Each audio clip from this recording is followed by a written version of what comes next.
Hello, everyone, and welcome to episode 19 of the Girly Nerd Podcast. This is the podcast where we talk about all things pop culture, movies, TV, theme parks, all the fun things. I am Marianne, aka the Girly Nerd, and today I'm joined by my friend Jeanette. This is the second time you've been on the show. The first one was Renee Zellweger movies. So yes, if you haven't seen that, go check that one out. Today's episode is classic romantic comedies. So we're going to be going through films pre-1980s. I don't think we have anything in the 70s. We don't. It's pre-70s. One close. Okay, no, that was the 60s. But so all the classic movies that are romantic comedies. So just as a caveat, I had some parameters as far as what we could include, and so anything that I thought skewed a little bit more dramatic than comedy, we don't include. It's where the romance isn't the main storyline, we don't include.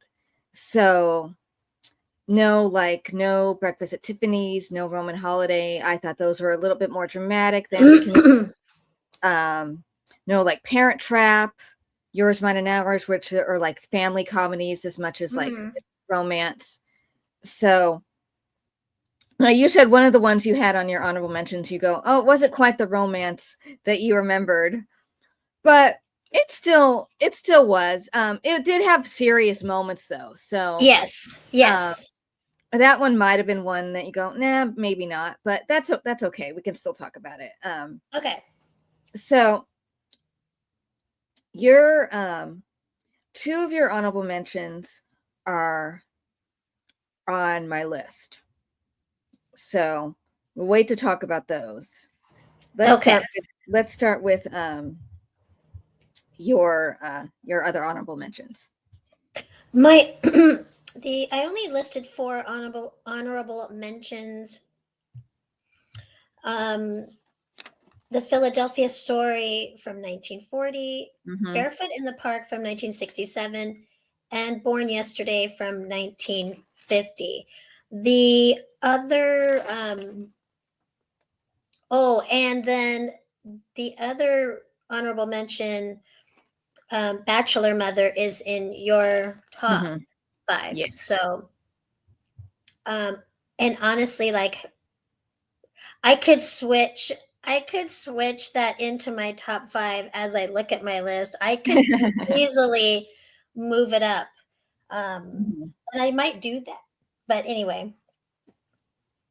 Yeah, I had Philadelphia Story in my top 5 and then I bumped it for another movie. So yeah. We could talk about that one. Okay. Yeah. So, do you want to start?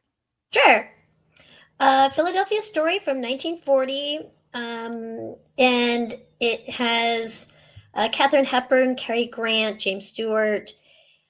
There's great dialogue, the usual misunderstandings and mischievous intent, with James Stewart being the reporter, and Cary Grant sneaking him into the wedding, to take pictures of her wedding when she doesn't want anybody taking pictures of anything. Katharine Hepburn is in her element as far as those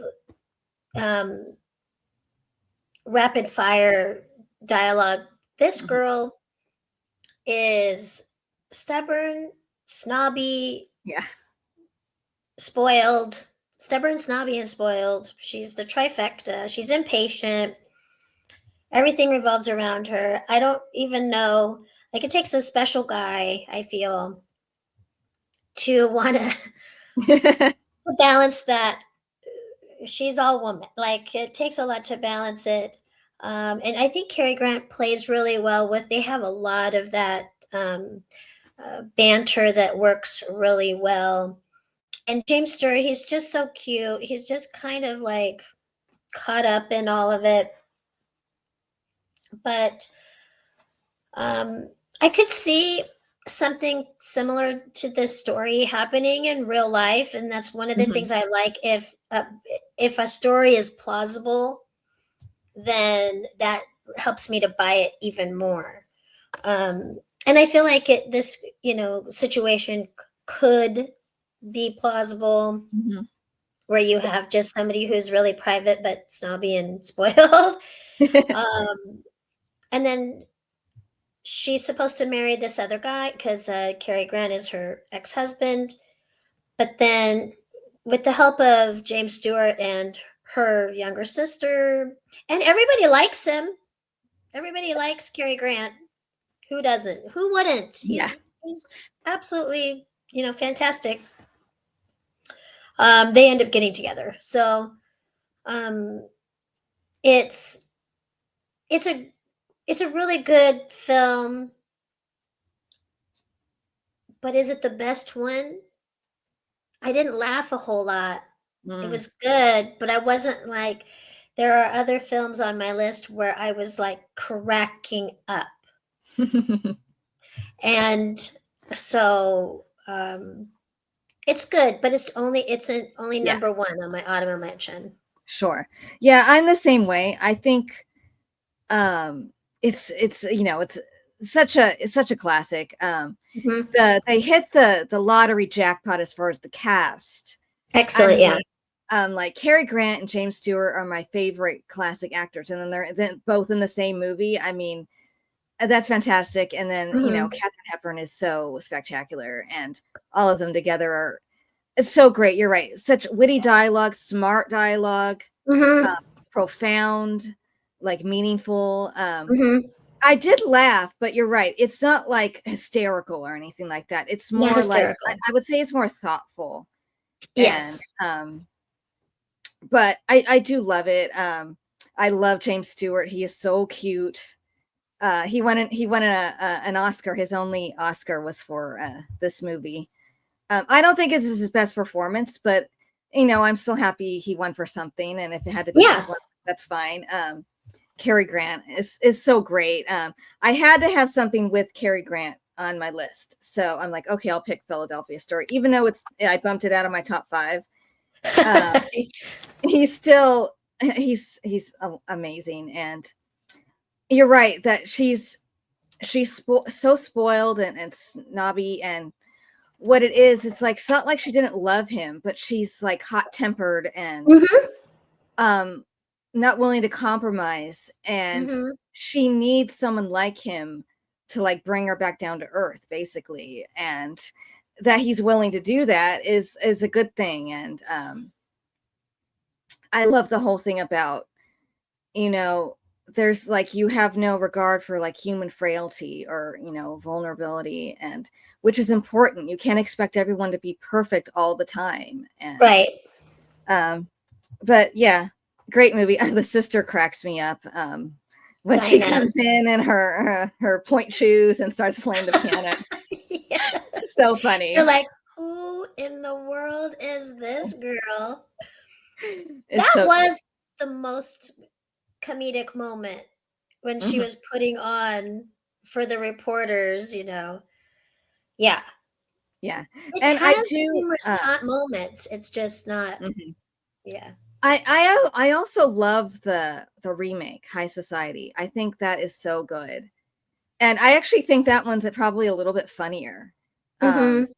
and I think it's just even though it's like almost identical, even a lot of the same dialogue and everything, but for some reason it's a little bit funnier, and maybe it's just the way it's presented or because there's music in it. I don't know, but Yeah. uh, if people haven't seen High Society, they should watch that one too. It's great.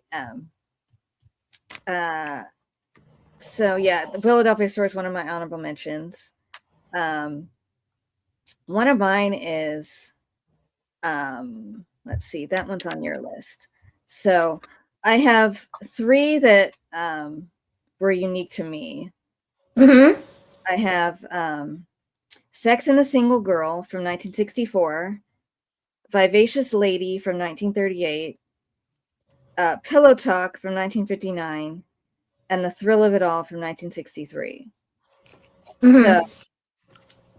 Sex and the Single Girl is one of those like under the radar ones that a lot of people don't know.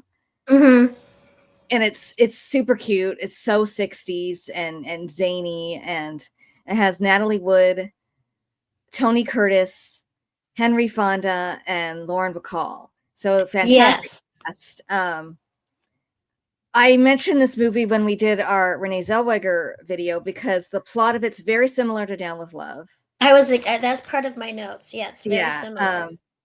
because she is like a psychiatrist, and there's like this mistaken identity where she thinks Tony Curtis is Henry Fonda's character, and she's like trying to treat him, and it's obviously what he's doing is bad, but Yes.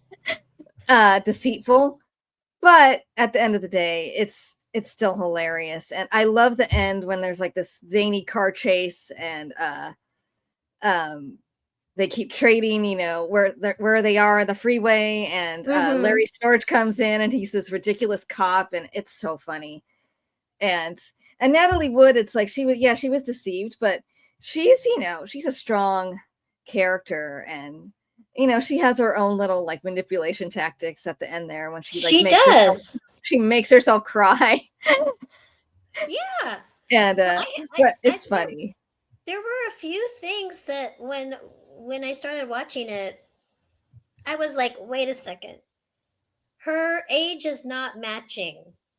When did she go into college? When she was 12 years old? Like, because they have her at like 30 years old, and she's a doctor of psychology, and she's already had studies, and she has this practice and she's written a book, and I'm like, when did she, you know, get through all of this academic career and then also publish it?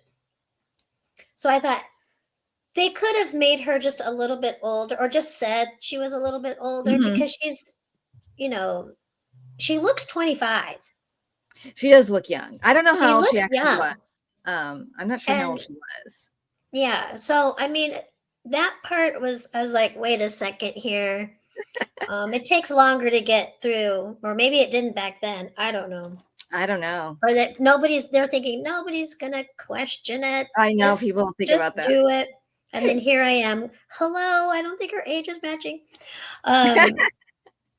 But I did like how it was really similar, because Down with Love, Renee Zellweger is an author, and here Natalie Wood is an author. And there's a twist. So Tony Curtis is pretending to be Henry Fonda, who is obsessed with hosiery, because that's what he does for a living. And Lauren Bacall's like, you know, thinking all these terrible things. And so I like that farcical kind of situation, this mistaken identity, and and then everything coming together, and how Henry Fonda recognizes his wife by her legs, because she hides. All you see is her legs, and he's like, my wife. And I was like, naturally, you know, that should tell you everything. Of course, he like would never cheat on you. It's like he can recognize your specific legs, you know, in a display of hosiery, you know. So but yeah, I didn't think that Tony Curtis and Natalie Wood had very good chemistry, though. Like, I could see them acting, like doing the scene. Sure. But still staying within their personal limits. That's not really a good way to put it, but I could just see, like, they were acting, they were doing the romantic scenes, but there wasn't, and maybe it's because she specifically was very clinical about teaching him how to be with women. But she talked so much during the scenes, and there was so many other things happening, that I didn't catch when it crossed over for them. I think it was the scene when they're in, I think, is it her apartment, on the couch, and she's like talking about, my neck is a dead area, and he starts kissing her, and she's like, Mm-hmm. oh, maybe it's not. Maybe. Yeah, So she's trying not to like give into it, so that could be the part of the problem with the chemistry a bit. yeah. I would say there's another movie that, if I didn't have some parameters on it, I could have included, with Tony Curtis and Suzanne Plachette. Oh, I like her. They have really good chemistry, better than him and Natalie Wood. Mm-hmm. But the romance of that movie is the secondary story. The main story is him taking care of a little girl. So, Oh. and that's a really sweet movie. It's hard to find. It's called 40 Pounds of Trouble. I And like the title. it's, this little girl's left. He runs a casino, and this little girl's father leaves her to like go get money to like settle his debt, and never comes back, and so he has to Oh take gosh. care of this little kid. And it's a cute movie because it was the first movie ever filmed inside Disneyland ever. Oh, neat. Yeah, so it's fun. It's just really hard to find. Maybe you could find it on YouTube. You can buy it, and but I don't know if you can even rent it. It's one of those obscure ones, but it's cute. I recommend it. You can talk about your other honorable mention, Barefoot in the Park. Barefoot in the Park, 1967. Neil Simon's play turned into a movie. Jane Fonda and Robert Redford. This one, it kind of was part nostalgia, or probably mostly nostalgia, and because Neil Simon's such a great writer, that when I was first thinking about it, this category, I was like, oh, Barefoot in the Park. But then when I rewatched it, I was like, they're already married. To me, like, a rom-com is two people put together in a situation where they don't necessarily like each other, and all these hijinks happen, and then they fall in love just in spite of themselves. So I was kind of like, well, as I'm watching it, it's a romantic comedy in that they have all these weird obstacles, which are mostly her fault. Yeah. The apartment is on the 6th floor, and there's people practically dying when they finally get to the apartment. There's a hole in the window of their apartment, and it's middle of winter, so it's freezing cold. There's just like so many issues with this. She is like the Energizer Bunny throughout this whole thing. So needy. Like, if she could climb into his pocket and just be with him, Robert Redford, like 24 hours a day, she probably would do it. If she could just piggyback on, because there's very few scenes where she's not hanging on him.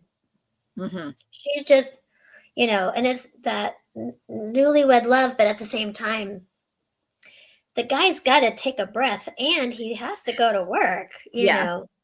And so she's very, very high maintenance in that if there's any kind of issue, she immediately is like, well, what do you want me to do? Da-da-da. It's just, the energy level is so high. But the dialogue is great. It happens in their apartment. Very little happens outside of the basic set, so it's really contained, which is because it was a play. So when he wrote it as a play, it had to be,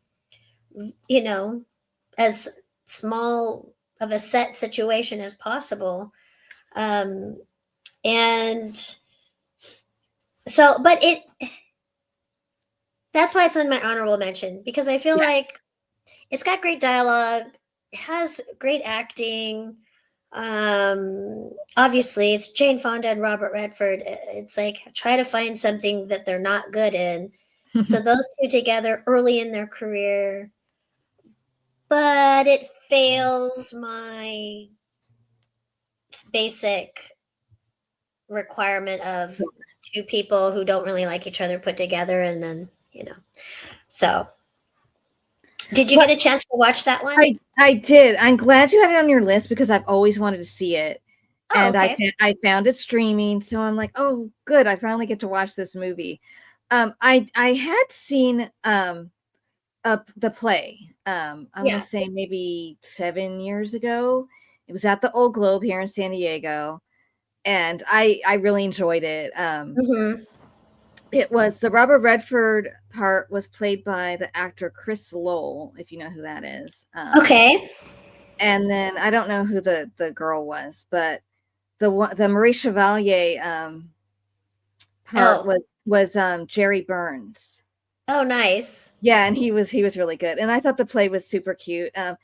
But I didn't remember a lot of it, so I'm like, it was so or almost like seeing it for the first time. Yeah, it was cute. I'm with you where I would have liked to have seen like how these two, they are clearly opposites. yes, How they fell in love, you know. I could see that they're in love, but it would have been kind of fun to see like maybe if like the first half an hour or something at least was that. And then right. them getting married. And yeah, she's very clingy. Like Very. very clingy. And I'm like, he has every right to be upset when he's upset. I'm like, and she's just a little bit of a baby. Yeah. But it was still cute and I enjoyed it. I did like the end where he was like proving that he can let loose a little bit and walk around barefoot. And I didn't remember what the title meant. She's like, why won't you walk barefoot in the park for me? And I'm like, oh, that's what it is. You know, it's just about, you know, just letting go a little bit, which is fine. I haven't seen that many things with Robert Redford, so I was excited to see something with him, especially so young. Because oh my gosh, he's so handsome. He's so handsome. Yeah. And he has other love stories, but they're more drama and less comedy. So and I like seeing something comedic from him because he was funny. He was very funny. Yeah. He is. Yeah. He's a good balance to her wackiness. Yes. Which is the way Neil Simon wrote it. You know, he needed to have these two opposites. But yeah, we didn't get to see how they got together. So the formula. But that's okay. Another one of my honorable mentions is called Vivacious Lady. I did not get to see that one, so talk away. Tell me all about it. That is with James Stewart and Ginger Rogers. Oh. And it's adorable, so cute, so sweet. It's from 1938, so they're very, very young. James Stewart is like a professor and he goes to, is it New York? I think it's New York, to like bring his cousin home who's being like irresponsible. And his cousin is like in love with this singer played by Ginger Rogers. But so he goes into the nightclub and he sees her singing and he's like smitten with her, you know, right away. And the cousin goes off and like runs away. And then the two of them go off and like fall in love one night and decide to get married. And the cousin's like, oh, okay. You know, he's so like low key and like not mad or anything, which is hilarious. And then he brings her home to this little town. And basically it's like they're kind of a stuffy collegiate kind of town. She's worried about fitting in with his family. And so they don't say they're married right away. He wants to, but she's like, oh no, I'm scared. You know, we gotta like settle them into the idea and stuff. And Charles Coburn is his father. Beulah Bondi, is that how you say her name? Beulah Bondi, I think, is his mother. And she's really funny because she fakes and feigns like lightheadedness and chest pains anytime she wants to get her way, or like anytime they start to fight, she's like, oh, my heart, and they're like, oh, and then they but it's very cute. They got really good chemistry. They're very sweet together. It's too bad they didn't make any more movies together because I think they might have been dating at the time. Oh, possibly. It's adorable. I'm pretty sure it's streaming. I have the DVD. I think it might be streaming on HBO Max. So I I think recommend. that's what you did tell me, but I don't have that. Um, I didn't watch it. Maybe it's not. That's okay. And then my other honorable mentions are both Doris Day movies. I had to be like, I mean, I could have put my list could have been all Doris Day. So I had to limit it to one movie. So I picked the one I liked the most and made the other two honorable mentions. Pillow Talk is like probably her most iconic one. With Rock Hudson. It's very similar to the one you have on your list. So the plot is really similar. It is. And that's the one where I was thinking of flipping out and putting Bachelor Mother in its place. And because as I speak about it, as we talk about them, I'm just like, oh man. So it's okay.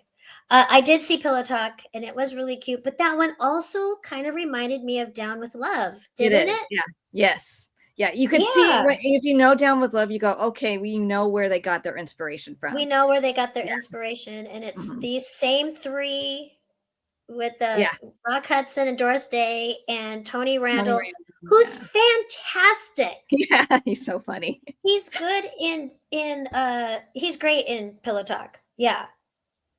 Pillow Talk is funny because I feel like, I mean, I love it, but I feel like people, if it was something like that was made today, people would hate it. They would throw a big stink about it because he's so deceptive. What he's doing is not okay, but yes, he's not like some like moony little, schoolgirl, sort of thing. She's a strong, independent woman. I mean, she is like, she hates, Brad Allen, the one who's on the party line. Right. And she likes Rex Stetson, but she's not like all moony over him and like doe-eyed, as you talked about in our last video. She's very attracted to him, but she's a strong woman, and I love when she finds out. I mean, like what she does to get back. Oh my gosh. It's so funny. Man. And I guess it's like what people don't remember is, yes, he's supposed to be terrible. He's like a cad. Yeah, but he is instantly going, oh, who is this? And falling in love, reforms him. He goes, I don't want to do any of this stuff anymore. I don't want to be this person.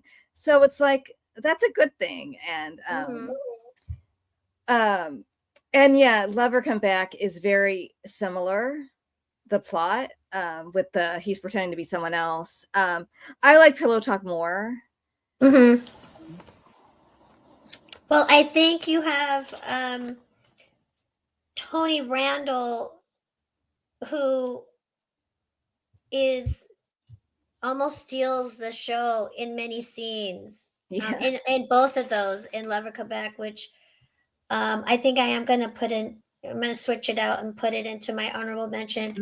And then also in Pillow Talk, he has such great lines, like, I forget how he says it, but it's like he's trying to say how Rock Hudson's character has it better than him because he had to work his way up, and he had to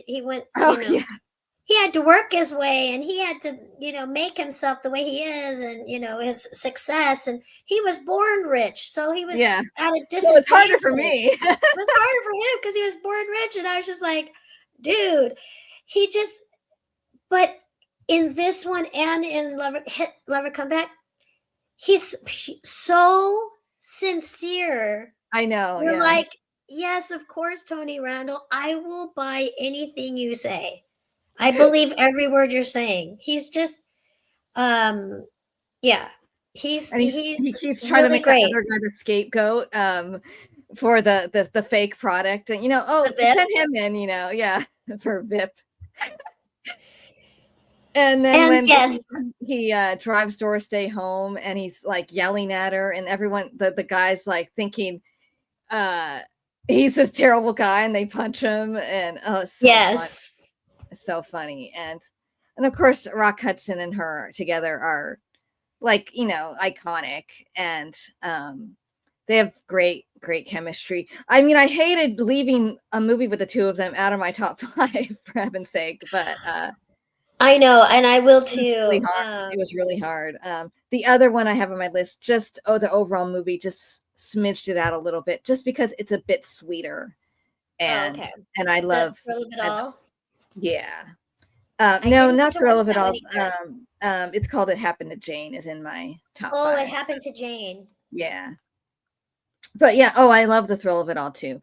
That's like such a sweet movie, with her and James Garner. Very, very cute. I love her kids. The little girl is actually, she plays Gretel in The Sound of Music. Oh, cool. What's funny about The Thrill of It All is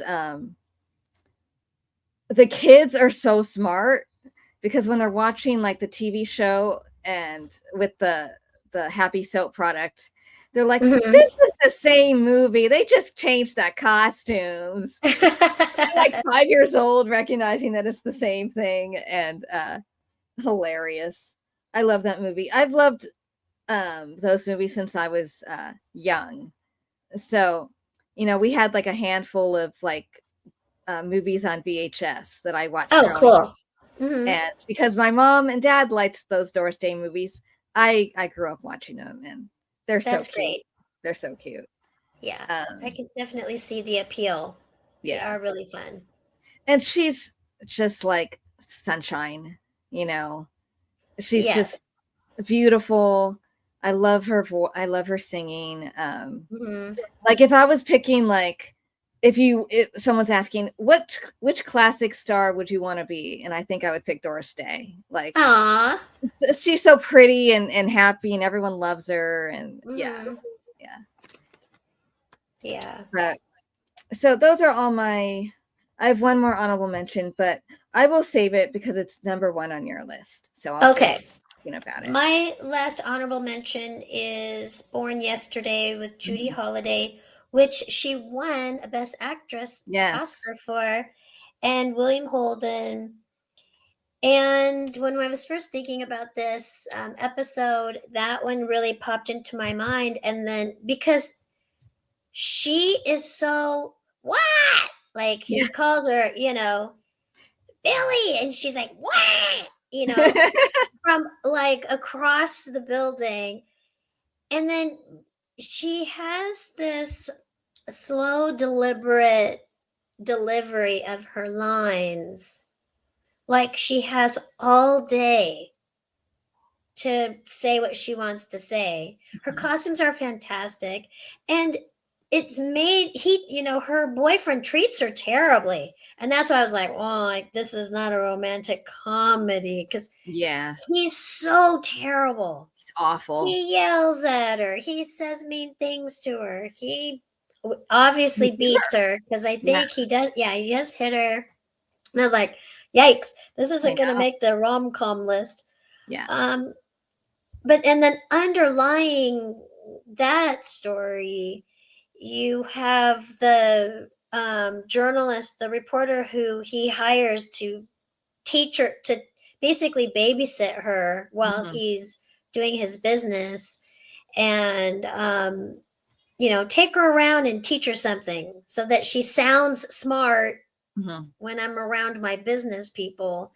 And meanwhile, he's pulling a fast one over on her with his business having her name on everything and she has to sign and don't worry about what you're signing, just sign it.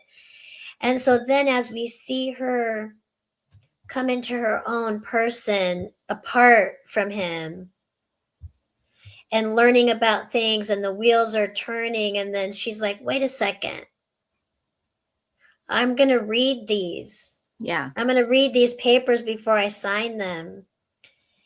And then eventually, she gets together with William Holden, the reporter. So there, it's not a funny rom com. It's like a a drama rom-com, because Yeah. even between her and William Holden there, it's a serious falling in love.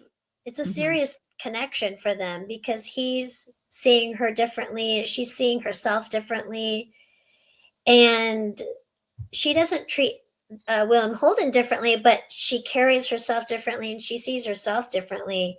Yeah. And so she's like, I deserve better than this guy who's mean to me. And so and I thought it was really cool that she won the award, and she wasn't Mhm. even there to accept it, but she won the award, and it kind of set a tone for things later on. Although,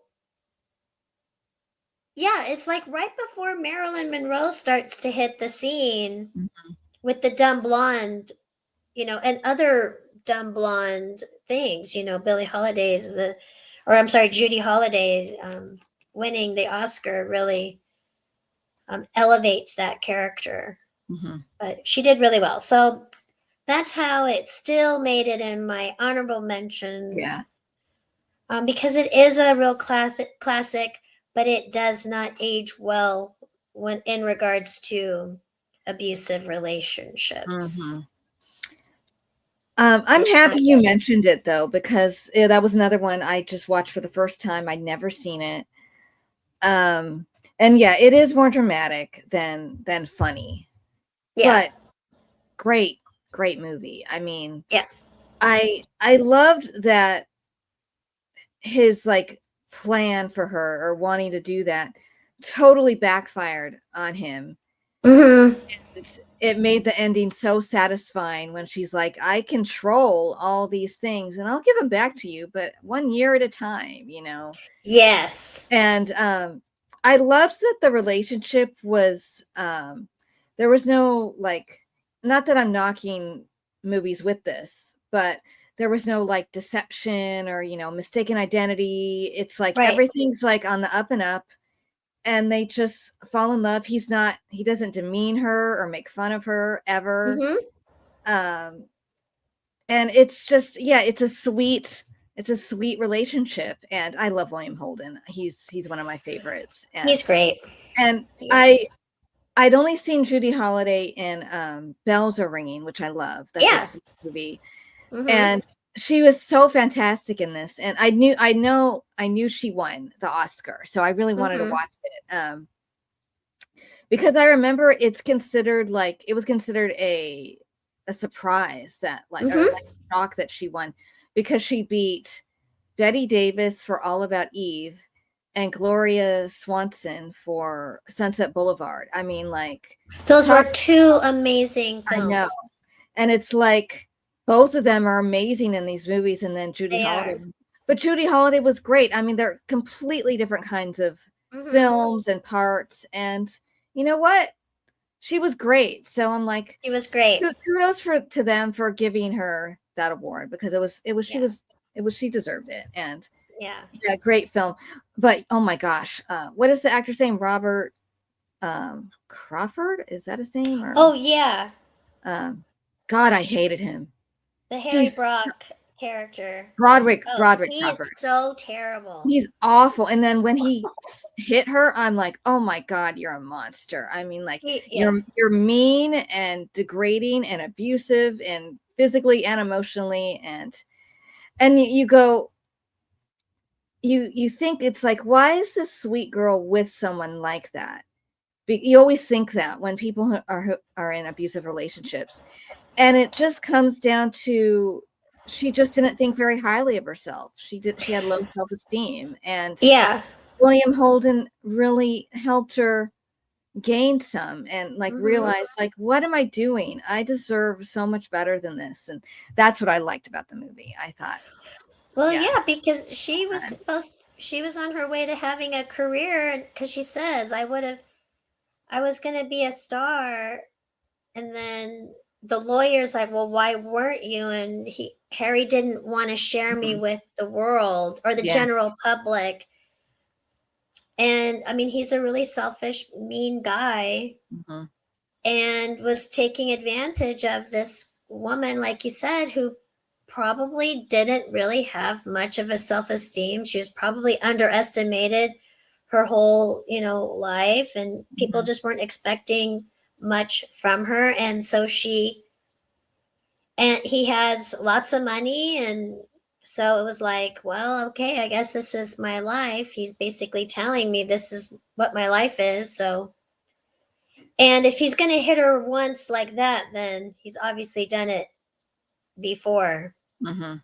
And so those are hard relationships to break out from. Yeah. But great film. I'm so happy I finally saw it. Yeah. Because it was one of those blind spots for me. Like there was no specific reason I hadn't seen it. I just never got around to it. But my mom has a set of, I think it might be Billy Wilder movies, and that was in it. Oh, okay. So I was able to watch it. So before we get into our top fives, I'm just gonna mention a few other movies without talking about them to Okay. show how difficult this was. It's like there's so many Truly. movies. Truly. There's another one where I'm like, oh my god, I forgot this movie, which I love. It's called Three Guys Named Mike. No one's heard of this Yes, movie, but it's so cute. It's so it cute. is. Oh, so you know that one? Because a lot of people don't. It's one of those little I've movies. heard of that. I've seen like little snippets, and I've heard of that one. It's cute. And then like Send Me No Flowers, which is the other Doris Day Rock Hudson movie, which is cute. They're married in that one, and I like that. There's The Tender Trap with Frank Sinatra and Debbie Reynolds. Bringing Up Baby with Cary Grant, Katharine Hepburn. I did watch that one. Yeah, that one's funny. That I would say that one's more funny than romantic, so that's why I didn't have it on my list. Yeah.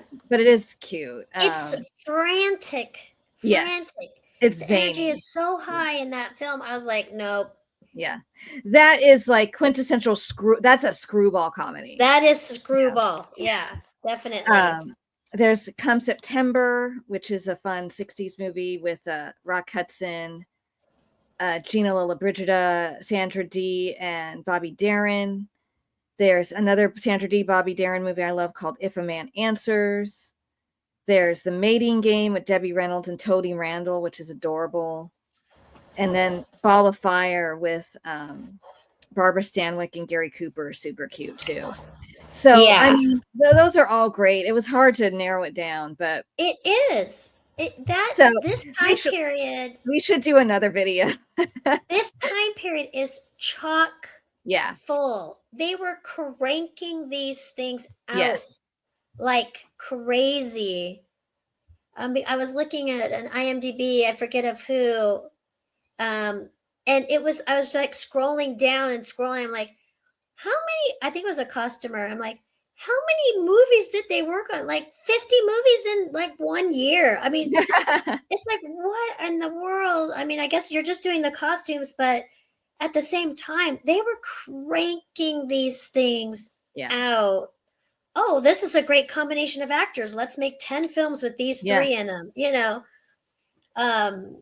So yeah, it was really hard because I watched a lot that I thought, oh, well, this plot sounds interesting. And then I'm like, wait a minute, it has too much drama in it.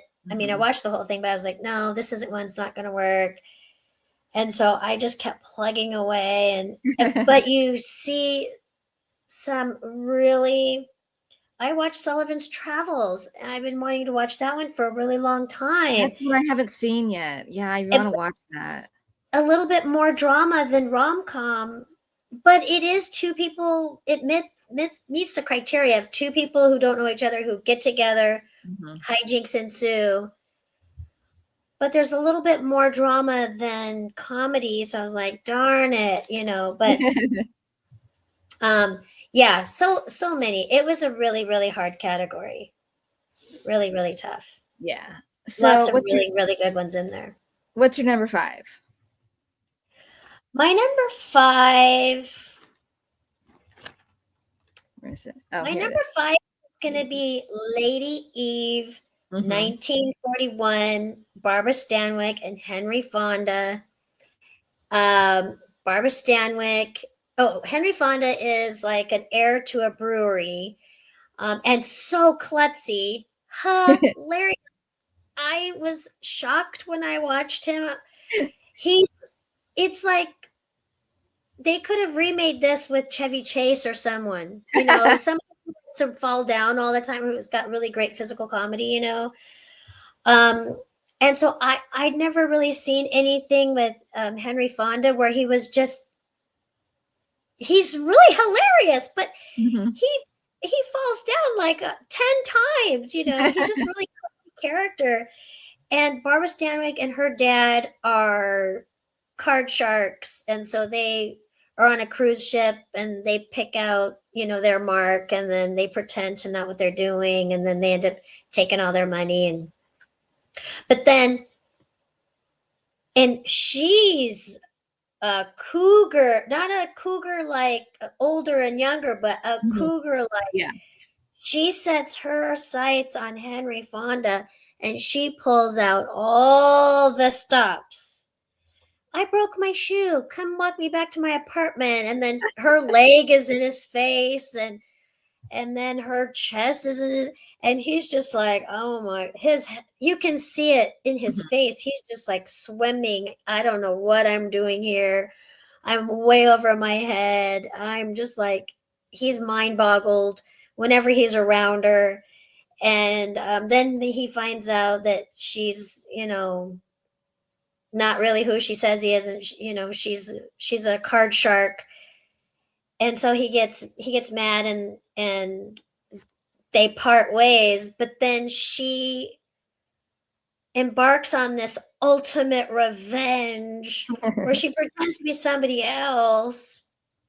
And in those days, I guess you could just change your name and your clothes and your accent, and then people think you're someone else Yeah. temporarily. The Superman effect Yeah. in later years. Um, and gets herself weasels her way into this big party at his house, and then and more falling down of Henry Fonda just tripping over himself every time he's around her. He falls into the curtains and they all come down. Like, it's crazy, but then they end up together. Mhm. And so I love Barbara Stanwyck. That woman is a force in her younger acting years all the way to her TV Mhm. years. She's a strong, strong woman. She does not back down from challenges, and she definitely puts Henry Fonda through the ringer. He doesn't stand a chance. Nobody Yeah. would. And so I just really loved that, how she's a terrible, terrible girl. Like, there's nothing sympathetic in her character. But it's just really amazing to see how, the things that she does in order to, and then realize that she actually does love him when she can't follow through with being totally rotten, and then Yeah. they get together. So that one made my number 5 spot. Yes. This is one I seen it so long ago, so I don't remember it that well. So thank you for refreshing my memory about some of the plot. But I remember um liking it and loving how funny Henry Fonda was. And yeah, Barbara Stanwyck, she's like a force of nature. She and everything. And Hmm. this especially that scene where they're like on a, it's like kind of like a chaise lounge, and she's like rubbing his head, and Oh my god. I mean, he's just like, doesn't stand a chance against this woman. No. He's just like a goner, and it's Yeah. so funny. As we were talking about, I'm like, oh my gosh, I forgot Christmas in Connecticut with Barbara Stanwyck. That's another movie I forgot. And I think Yeah. it's because it's Christmas that I forgot about it. But she's so great. She's She is. she's an amazing actress. So funny. You're right. She's not sympathetic, but you like her anyway. It's just, you just go with it. And Yeah. uh, that's kind of just the charm of these older movies. you get two good actors and a funny plot, and you just see where it goes. And yeah, I love The Lady Eve. It's just been so long since I've seen it. I was in college. I watched it in a film class, so Oh, cool. it's been a while. My number 5 is It Happened One Night, and I believe that's your number 2. So yeah. Yeah. So that's from 1934. Mm-hmm. That stars Claudette Colbert and Clark Gable. And It Happened One Night is basically kind of like the quintessential blueprint for what you think of a romantic comedy. Like every single romantic comedy from like the 80s, 90s, 2000s. I mean, you have It Happened One Night to think. Yes. Because it has all, the plot, the tropes, situations, the chemistry, amazing chemistry between actors, the zaniness, the silliness, the sweetness, all of that. It's like people call it like the first rom-com. I don't know if I'm sure there was other movies before that, but it's like the first like spectacular, great romantic comedy. And it's also, I believe it was the first movie to win all 5 major Academy Awards. Oh gosh. It won picture, director, original screenplay, actor, and actress. It won all of them. I believe it. Yeah. And I'm like, I should have looked this up. I don't know how many other movies have done that. Has any other movie done that? Maybe, but if they have, it can't be very many. I don't think it's very many. There's one in the back of my mind, but I can't think about it right now. I don't know. Yeah, I forgot to look that up. But I love the situation of the movie. So it's like she is this heiress who she's very spoiled, but it's like everything is always decided for her, which she hates, which you can understand. It's like she just wants some freedom. So she runs away and she wants to join up with her fiance, and she doesn't know what the heck she's doing. And she leaves with like $3 or $4. And she like $4 in her purse. Her bus ticket, she like drops it on the ground, and he's like so nice to her, like, I'm gonna help you, you don't know what the heck you're doing. Yeah. And he's so charming, and it's like if she didn't have someone like in her corner, like bad stuff could have happened to her, basically. And even like the guy on the bus who's like talking her ear off and he's so irritating, he was gonna, first you think he's being like kind of like a predator. Yeah. And then he was gonna like turn her in. So it's like if Clark Gable didn't like scare the guy off, she would have been in hot water. But yeah, I love how he's like, he doesn't like take advantage. He's like charming a little bit and like flirty, but he's like, don't worry, we're gonna put up a curtain. You don't have to worry about me. And he's like, only the walls, the trumpet could bring down the walls of Jericho. And I love how the end basically, when everything's okay, he's like, I want a trumpet, that symbolic sort of thing. That's adorable. And because you can't, they couldn't really show things, so it's like that's how they did it. And it's clever. And I love that that morning after that where they're pretending to like have a fight, and oh my gosh, yes, it's so funny. And just the whole thing. And of course, probably the most iconic moment of that movie is her putting her leg out to hitchhike. And she's like, see, that proved the limb was mightier than the thumb. And and it's just adorable. And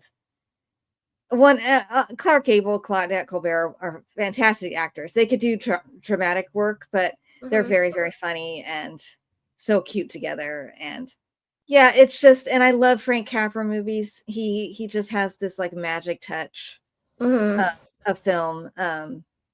But I would say all his other movies are way more dramatic than this one. This is the like true comedy. Yeah. Like You Can't Take It With You is funny a little bit, but it's not like It Happened One Night. And the other ones are all like drama. So this is his funniest movie for sure, and I love it. I love it so much, and clearly you do because you put it at number 2. I put it at number 2 because um where are my notes? I wrote my word, the chemistry is Mm-hmm. here is amazing. Yes. They get these two put together. I mean, he is a reporter and he's on the outs with his paper, and he's like, "I've got the story," and so he is like feeding it at some point. But the hijinks, everything that happens to them, it is believable. It's Mm-hmm. plausible to me. So I was like, okay, all right, this is like what I'm thinking of romantic comedy, is that he sees her. He doesn't know who she is right off the bat. But he's like, oh, Mm-hmm. this girl doesn't know what she's doing. I'm going to keep an Yeah. eye on her. And then, but he's a perfect gentleman. Mm-hmm. That scene when the investigators for that her dad has hired to look for her, when they catch up to them, Mm-hmm. and it's like, no, that's not them. And then they start this old married couple Yeah. argument. And the guys are like, okay, okay, all right, all right. And it's obviously not you. And it's like, oh my gosh, these guys are like Keystone Cops. They Yeah. don't know what, nobody knows what they're doing. Like, obviously, you can get away with it in those days. Like, you could just put a wig on and you're like, it's not me. Oh, nope. It wasn't her. It didn't look like her, Yeah, she brushes her I, hair down. Yeah. I love that, and just changing their just causing chaos so that the people who are coming after them, like, okay, okay, okay, never mind, it's not you, let's get out of here. So it's just really clever, the dialogue. Mm-hmm. There's some tender moments. Yeah. She is absolutely gorgeous. Mm. Her costumes are amazing. Oh, they're so cute. I love that 20 style. Yeah. The antics though, and then finally it's like, no, we do like each other, and so you're just like, yeah, these people have been through it. They've Mm-hmm. been on the bus, they've been on this, they've been on that, they've had no food, like, and he's like, I think, doesn't he hold her money, like, for, I'm gonna hold on to your money, and she's like, can I please have some food, I'm so hungry.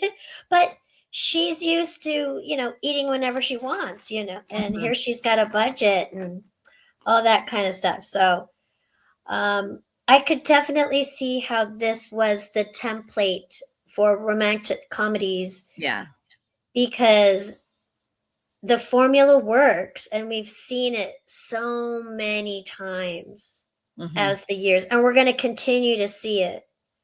We're going to continue to see this template. You're just switching out the characters and maybe switching up the hijinks, but it's Mm-hmm. basically the same thing. So Yeah. I really, really loved it. Loved it enough to put it at my number 2. And I like that they didn't like make her unlikable. Yeah, she's spoiled, privileged, but she's got a sweetheart. Like, Oh yeah, and she gives that little boy, she's like, here, just take the money, because the mother yeah, like passed out and stuff. And yeah, she's a good woman. And yeah, it's not her fault, that she was been born into this life. And you right. can totally understand why she just wants, like, can't I just have some time to my own just to do what I want, instead of having everything decided for me. And Yeah, I didn't get the snobby or spoiled. It's just more overprotected. Like, yeah. she wanted to break out and do some things, but she couldn't. It wasn't like um Katharine Hepburn in her Yeah. spoiled rich girl. This this rich girl was more of a Sheltered. hindrance, Yeah. and sheltered, right? Protected. So she wanted to get out there and see things, but she clearly did not have the skills or Yeah. the knowledge that you need. She wasn't streetwise at all. Mm-mm. So running into him was a gift, a blessing, because he kept her really out of trouble. Mm-hmm. And And he it was a is perfect possible. gentleman. It Yeah, is possible. And I feel like it's the kind of thing, not that I'd want them to, but it is the kind of movie that you could remake today and it'd be pretty darn similar. They wouldn't have to change very much. And it would still be believable. But I don't want them to because this one's no, I don't want him to either. I think Yeah. they could, but I don't want them to either. But because it's still a little bit, in some of the scenes, it is still a little bit like movie starish. It is still a little campy. Mhm. I don't know who could do that pretend argument the way they did it Mhm. without it coming off I don't know. too straight. Well, they did remake it in I think the 50s or 60s. I haven't seen it, but my mom watched it. I forget what it's called.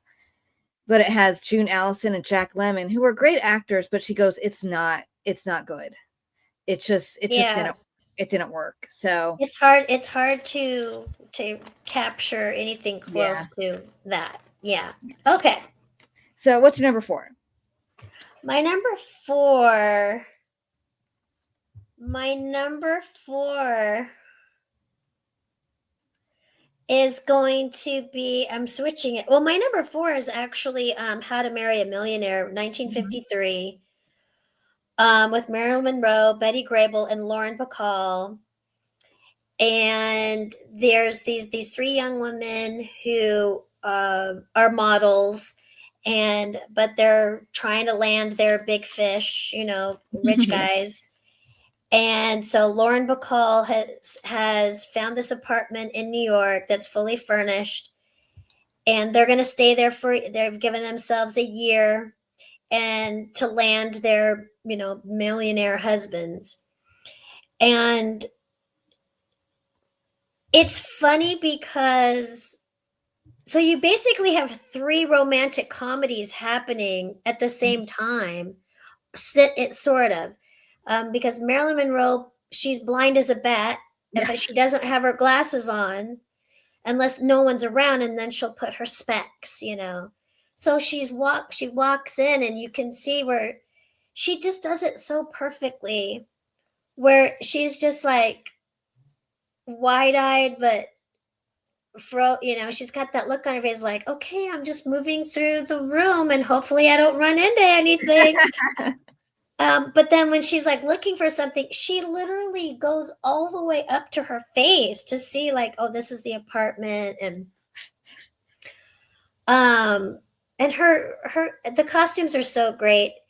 And then you have Betty Grable, who's just like this down to earth cutie pie Yeah. with her ability. When Lauren Bacall's like, I don't know if I can. Oh, great, just a quarter. She's supposed to bring us lunch for a quarter, and then Marilyn's like, yeah, but you can see wait till you see what she can do with a quarter. And she shows up with this delivery guy, and there's sacks of groceries, multiple sacks of groceries that obviously she didn't pay a quarter for. And so just the things that these ladies are able to do to get men to do things for them. And then Lauren Bacall meets this really wealthy guy, but she thinks he's a pump jockey, gas station guy. He never corrects her. And so she's just constantly turning him down while she's searching, and so that one is kind of like the romantic comedy story, because she doesn't like him, but he keeps trying to ask her out, and he like makes her model clothes, and she's angry because she has to do the modeling of the clothes just so that she'll talk to him, and so she just keeps turning him down and turning him down. And meanwhile, they're selling all the furniture in the apartment in order to eat and take care of their lives. So the guy that owns the apartment is like, what the heck? All my furniture is I gone. know. He's like tax evading. And so he's like, and then one of the older gentlemen buys all of the furniture back for them, which they end up selling again. And they do all find love, but it's with unlikely people Mhm. that end up at the end. You find out that all the three guys that they think are just regular guys, all three end up being millionaires. Yeah. And because they're all sitting down having a hamburger, and that's when it's like revealed that all three guys are actually super wealthy guys. And so it's just so cute. And I had to have a Marilyn Monroe picture in there because I just love her so much. And so I was like, well, I'll pick that one because it's just so cute. I love how she's blind and, Yeah. it's funny. This is a movie I saw for the first time last year. I'd never seen it before. And it's adorable. My favorite part of the movie is Marilyn Monroe. She just is so beautiful, so funny because she's blind as a bat and can't see anything. I love the part on the airplane when she's talking. Yeah. Talking with is his name David Wayne? Is that the actor's name? I think so. I think the one she ends up with that owns the apartment, she has no idea who he is, and vice versa. And it's so funny. But he talks her into wearing her glasses. Yeah. He's like, you're much prettier with your glasses. And she's like, really? And so then, it's like, you're still beautiful with these glasses on. I don't even know how she could potentially ever not be. I know. She really is gorgeous. Yeah. It's mind-boggling how beautiful. You were saying? I don't think I'd ever seen a movie with Betty Grable before. So I knew who she was, but I don't think I've ever seen something with her. And she's so cute. She's adorable. And I love, I love her story with they go to the cabin and, with the sickness and everything. And that's so funny.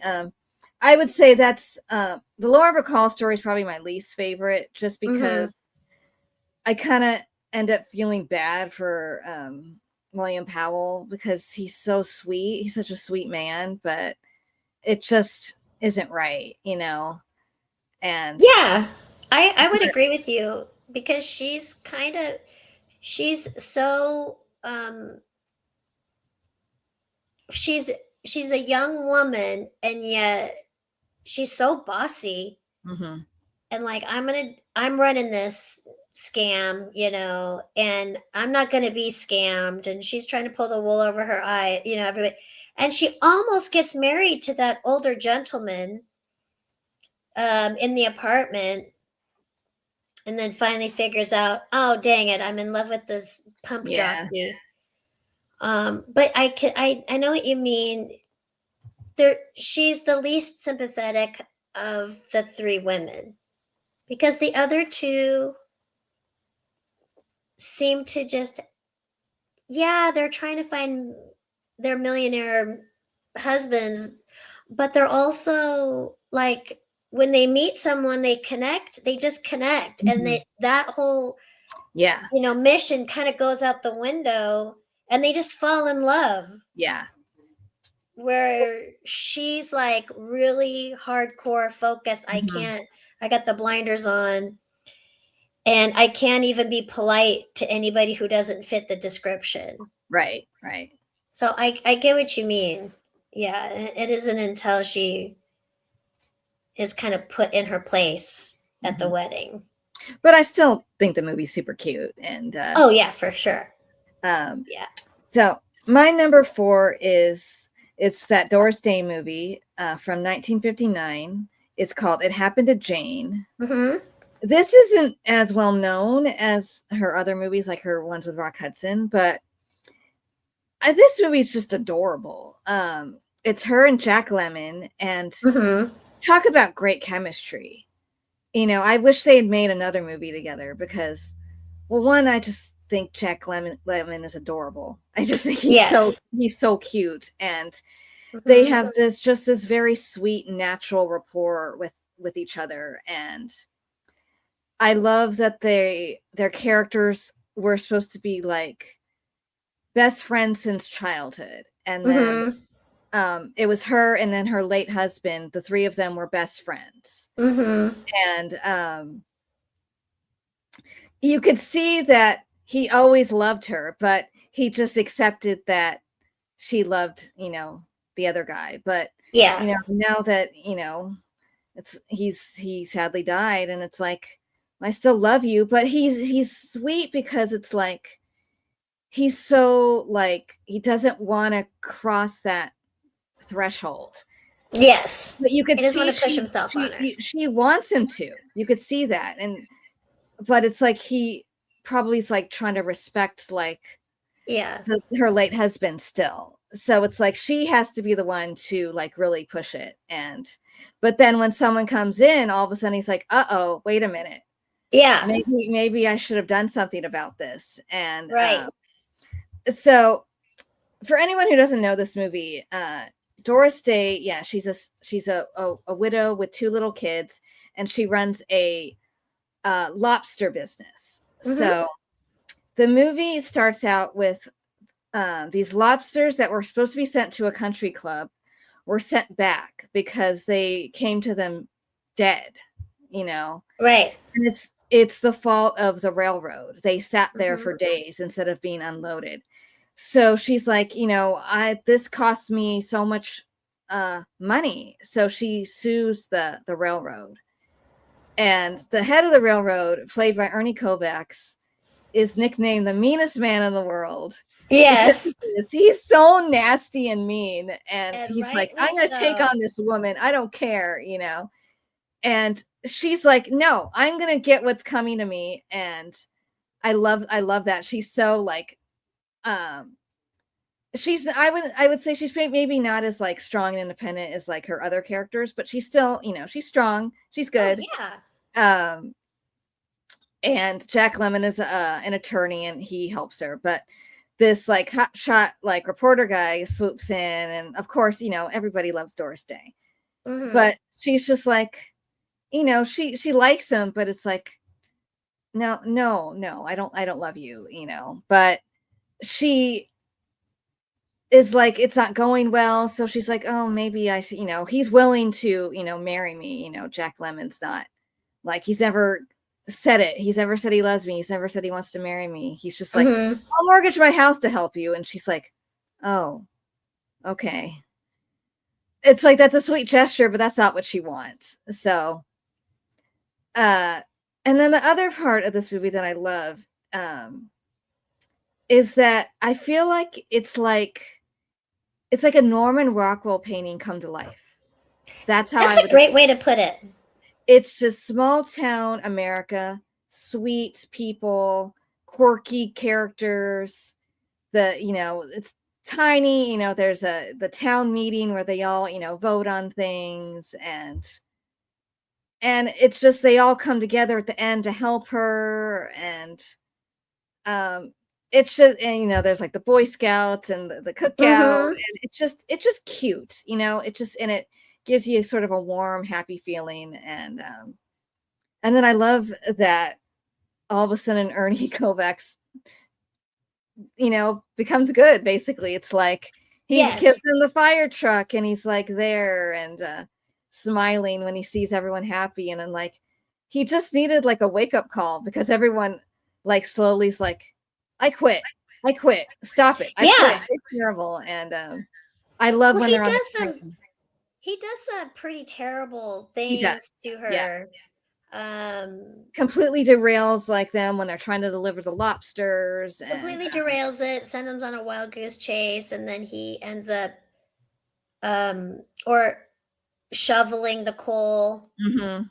Um, yeah, so it was like there was a good redemption arc for his Yeah. character, definitely. And I love when they're on the train and the little girl's like, "Why are you so mean?" Because, as a little kid, what go? It's like, "Why are you mean, old man?" And Yeah. it's like, he doesn't really have a reason to be mean. He just is. And um, I there's one line in the movie I don't like, but other than that, where she's like, "I'm a woman and I need a man to take care of me." I'm like, "No, you don't." But she just Yeah. I don't like that line, but she doesn't Yeah. need one. But it's okay Right. that she wants one. So Yes. just switch it to wants, and then it's like, then it's A plus. But other than that, Yes. I think the movie's just so cute, and yeah, I love it. I'm glad you had a chance to watch it. It was really fun. I do totally agree. It is like watching a Norman Rockwell painting come to life. It has everything. How can you not fall in love with her? Mhm. Um, because her character is so well rounded. Yeah. It's not just she's a lobster fisherman who and sells lobsters. Um, she's well rounded. They really flesh out her whole character and her life and all of her interests. Mhm. And she takes the reporter around town and shows him Yeah, I around to love that. everything. And so there's some really great moments where you really get to learn about her and her life and what's important to her and this town. And then that city hall meeting when they have to vote on things Mhm. where it's all come crashing down like this, the railroad guy basically parks the railroad and then blocks it, so now nothing stops in their town, and it affects everything else in all of the other townspeople, getting Mhm. their food, getting anything, going places. This rivalry, this war between the railroad magnate and Doris Day's character, to where she's like, okay, fine, I give up. Like, I was just trying to get my Yeah, $1,800. yeah. I didn't want to ruin the whole town and ruin every relationship that I have with every person in this town. I didn't want to destroy everyone's lives. And so there's this really touching moment where she's just like beaten down, Mhm. but then it gives Jack Lemmon an opportunity Mhm. to step outside of his comfort zone and say, okay, are we going to help her or what? And then coal comes from everywhere and they Yeah. even steal it from people, like, and they're like, we'll just take them ourselves. And they're like, yeah. And then they get sent on a wild goose chase with the railroad guys diverting their train. And but ultimately she holds out the longest. And Mhm. sometimes that's what makes you the winner in certain situations. Mhm. You've held out the longest. You waited longer in the game of chicken. And so finally he's just like, I give up. If you can't beat him, join him. And then Yeah. the railroad guy jumps in to help her and then buys them the fire engine. I mean, it is such a good story. It really is super fun and, heartwarming. And yeah, it's a great movie. I can see And why you put it. Wait, yeah. I can see why you put it on your list. And I love that moment in the town meeting when she's just crying and leaves, and Jack Lemmon just, gives that impassioned speech, standing up So for her. good. And it's like, yeah, he finally you know, does what he should have done, before. And they're like, I love his uncle's like, "Oh, I think we're ready to vote now." It's like, and he finally gets the town selectman vote, Yeah. and Then it's he like, gets and I just, elected. I love that, just that sense of community, and So do I. it's it's just the kind of movie that I feel like more people should watch, especially like with the way people are now. Everything's so divided, black and white. It's like there's a way for people to come together and compromise and all that Mm-hmm. sort of thing. It's like, yeah, most people are good, most people are good. Yeah. And yeah, I love that. I mean, and even like the little song that they sing, the Scouts. Yeah. So It's cute. such a sweet little message in that song. It's like, love your neighbor like your brother, like your Mm-hmm. sister. And Yeah. what are the lines? It's like love them no matter, the creed or race. Yeah. And especially in that year it was made, you know, where, what year is that? 1959. 59, that's even before, all the Civil Rights Act. So, A lot um, of movies, a lot of things were well before their time. mhm, They were telling us a long time yeah, ago, yeah, hey, everybody just let go of this, all these, mhm, labels. Can't we all just get along? Like you yeah, guys are, yeah. They've yeah, been trying for a long time. yeah. Um, so we're on to your number 3. Oh, so that's Love or I Come Back. Or do you I want to? know, but I think we I think what I'm gonna do is I'm gonna put Bachelor Mother in my Okay. number 3, which is in your top 5 list, Yeah, because it's my number 2. the when I was preparing and I was writing notes for it, I was like, I really do love that one, and it edged out Love or Come Back. Ginger 1939. So this one, yeah, I put it in my number. I'm gonna move it up. 1939, Ginger Rogers, David Niven.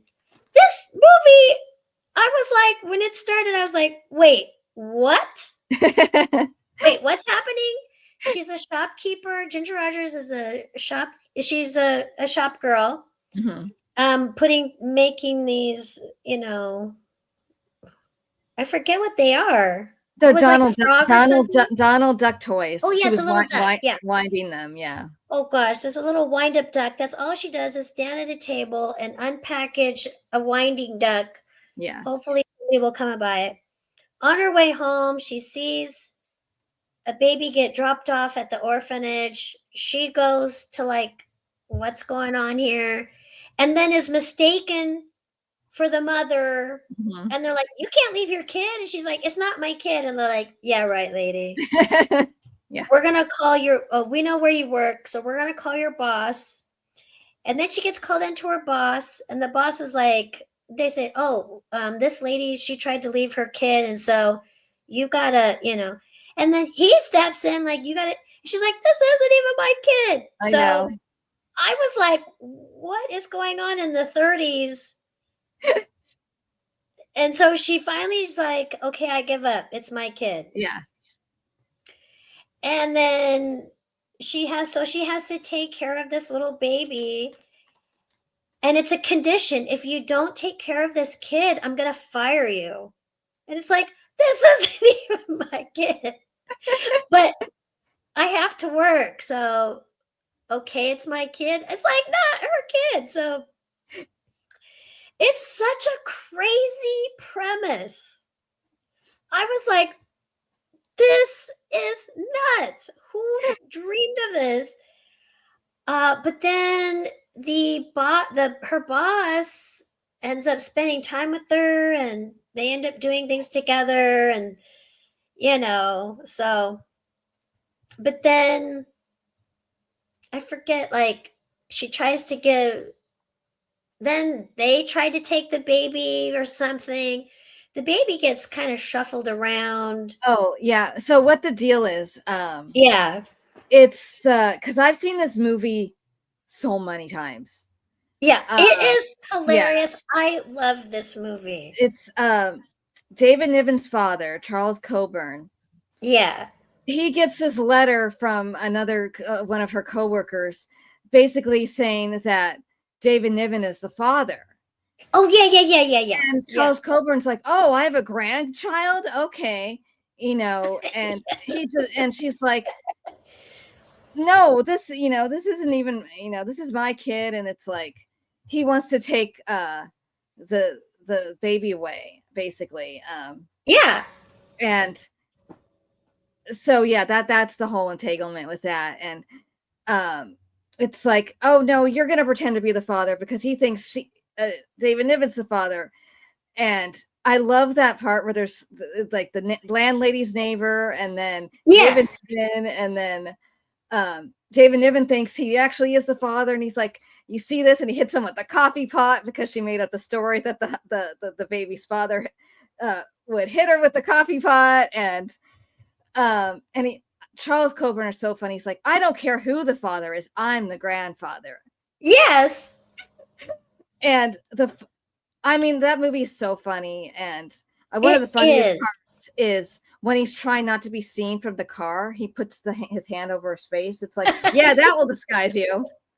He won't be able to tell it's you doing that. I mean, so funny. And then he holds the baby and he's like, I know that chin anywhere. And oh my God, it's so funny. I mean, he kind of steals the show a little bit. Yeah. But all three of them are funny. And I love the part when she brings the baby to the park and they're talking with the other mother and with the baby.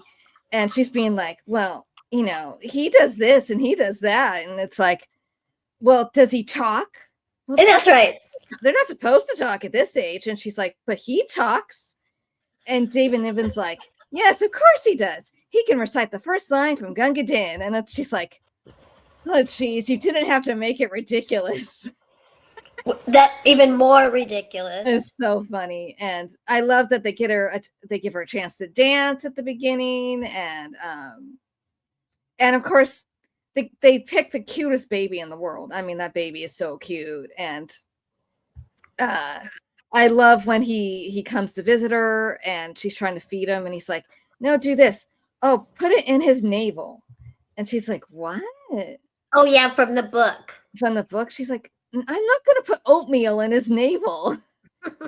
And then she's I'm like, not his mother, but I'm pretty sure this is not how this is not right. And she's like, the pages are stuck together. And she's like, I suppose if it said hang baby by neck, you would have thought it very scientific. Great dialogue. Great. They got great chemistry. So this is a movie I watch every single New Year's Eve because New Year's Eve is in the movie. So I always watch it on New Year's Eve. So, and I've seen it, God, I don't know how many times since I was a kid. What's funny is the first time I saw it was actually on the Disney Channel. How interesting. Yeah, the Disney Channel used to be different than it became. They used to show all sorts of things, things that weren't even Disney. This one might have been shown on it because of Donald Duck toy was in it. Oh, maybe. That maybe was the reason. Yeah. Or because it's just a sweet family movie. So yeah, I saw it as a little kid off Disney Channel, and then I recorded it so then I could watch it. And then when the DVDs came out, I got the DVD right away. So yeah, watch it every New Year's Eve. I love that part of the movie. It's so funny when he's like, she doesn't speak a word of English. Yes. And she's like, can you say Happy New Year? Happy New Year. And yes. But when the lady that he stood up basically forgot to call back, she all of a sudden she's like, you could go stag with those shoulders. Oh my gosh.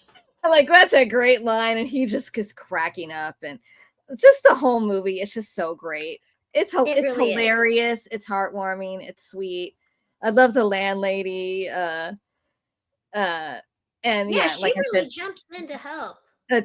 She's so she's like, you thought you wouldn't be able to keep a baby here? No, it's okay. Go ahead. I'll take care of him. What else have I got to do? I'm like, kind of that typical kind of old lady. Yeah.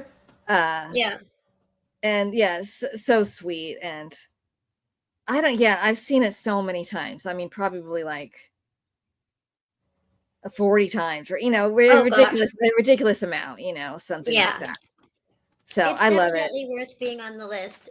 And that's why I was like, the more I think about it, I had to bump Doris Mhm. Day and put that one up there Yeah. because it just in those opening scenes, where you're like, wait, what? They're gonna do what? She has that what? Wait, what's happening? But Yeah, it all comes together, and they make the plot work. they do. Yeah. They make the plot work, and there's a lot of really humorous. It's everything you were saying. It's humorous. It's heartwarming. Um, yeah, everybody, you know, it's all about this little baby. Hmm. So yeah, it's great. I It's great. really enjoyed it seeing that one. Um, yeah. And okay, so my number 3 it's called The Duchess of Idaho. It's I from didn't get to 19 watch that one. Okay, that's okay. It's from 1950. And this one it's a little bit of a cheat. So I told you no musicals. So this one they put it in the musical category, but it's only incidentally one. So Okay. it's a musical because there are scenes where there's like nightclub acts with people singing, Oh, okay. basically. And then so it has Esther Williams and Van Johnson. And then Oh, there's a scene that's like one of her, all Esther Williams movies have one like a big grand like aquatic scene. uh-huh. So there's a scene, there's one of those too. But there's no singing in it. It's just her swimming and performing, basically. So it's a Okay. musical number, but she doesn't sing. Hmm. And yeah, the only singing in it is him, and Lena Horne sings a song at the Oh, beginning of the cool. movie. So the plot of this movie is such like kind of like a sitcom, kind of like a 1950s sitcom, and it's so cute. It's my favorite movie with Esther Williams. I love her so much because she's just like she was such a unique star in Hollywood. Hmm. There was no one else doing what she did. These like swimming sequences and stuff, and she's so beautiful, and she always played really strong, feisty characters who stood up for herself. And Hmm. this one is just it's very funny, and cute. And she made how many movies? She made 4 movies with Van Johnson, because the two Oh, of them they have really good chemistry. They're really good together. okay. Um, but the plot of this movie is she is roommates with this woman who she's secretary to this like guy who's like handsome, and he's nice enough, but he's also like kind of a Lothario. And he Okay. always asks her to she's in played by Paula Raymond, and then it's John Lund is the guy. And he always when things all of a sudden get a little too serious with a woman, he's like, come in and pretend to be my fiance, basically, to get rid of her. And she's completely in love with him. So she's like, okay, I'll do it, sort of thing. But after a while, she's just like she goes, this is sad. I don't know much I can do this. And Esther Williams is like, this is ridiculous. Come on, have a little self-respect. Right. But she's like, if you don't do something, drastic, to make him fall in love with you back, sort of thing. It's like it's never going to happen for you. So come on, do something about it. Don't just be like, oh, I love him, so I'm just going to keep doing this. Hmm. So they were going to go to Paula Raymond and John Lund. They were going to go to Sun Valley, like on his like vacation. But then he's like, no, it's not appropriate for my secretary to come with me. So she's all disappointed and like, Oh. oh man. So Esther Williams is like, I'm going to do you a favor. I'm going to go to Sun Valley and like try to worm my way in. So he'll send for you. And I'm going to be like a certain way. So he's going to go, why am I with her? I should be with her instead, So that's basically, Yeah. so she's just pretending, to like him. But of course, she meets Van Johnson on the train, and she actually likes him. So she has to be. So she's like torn, and Van Johnson doesn't know she's pretending. So she's like, why you like him? He's stupid and he doesn't know what he's doing, because he is kind of like he's nice, but he's just kind of like I'm gonna call him an airhead, but Yeah. he doesn't know what the heck he's doing. He's not with it. And it's just cute. It's so cute. It's like a sitcom, lots of hijinks and stuff. And it's her funniest movie. And of course, everyone ends up with who they're supposed to, John Lund's character wakes up and goes, gee, I never looked at you this way, but maybe I should have, sort of thing. Yeah. And it's super cute. I think I sent you a link. It's on YouTube. You can watch it on there. Okay, cool. That's one of the ones that's hard to. A lot of her movies are kind of hard to find. Only a few of them are streaming, but that one I found on YouTube. Totally illegal, but it's worth checking out. I own it. I own it because I love her movies. And that one's the best one in my opinion. So all right. Super cute. And I love Van Johnson. I think he's so great. He's so funny.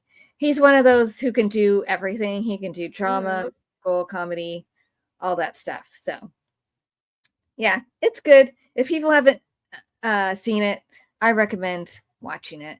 I will put the movie in the description. I don't know. Maybe not, but since it's probably not on there legally, but yeah. Just search Duchess of Idaho 1950 and you'll find it. Okay. Yeah. It's cute. So we're on to your number 2. My number 2 was It Happened One Night, which we talked about. Okay, and my number 2 is Bachelor Mother. Okay. So we just have both our number 1s. So what's yours? My number 1 was The More the Merrier. 1943, Jean Arthur, Joel McCrea, and Charles Coburn. Yeah. What cracks me up is it's these same actors. Yeah. I mean, they really utilize these actors so much. There's a housing shortage in Washington, D.C., so everybody's bunking up. Like mattresses are in the lobby of places, and you've got to do your patriotic duty. So if you have a spare room, you've got to rent it out. Charles Coburn is the older gentleman, Mr. Dingle, and he arrives to Washington, D.C. to do some business about building apartments or something with housing.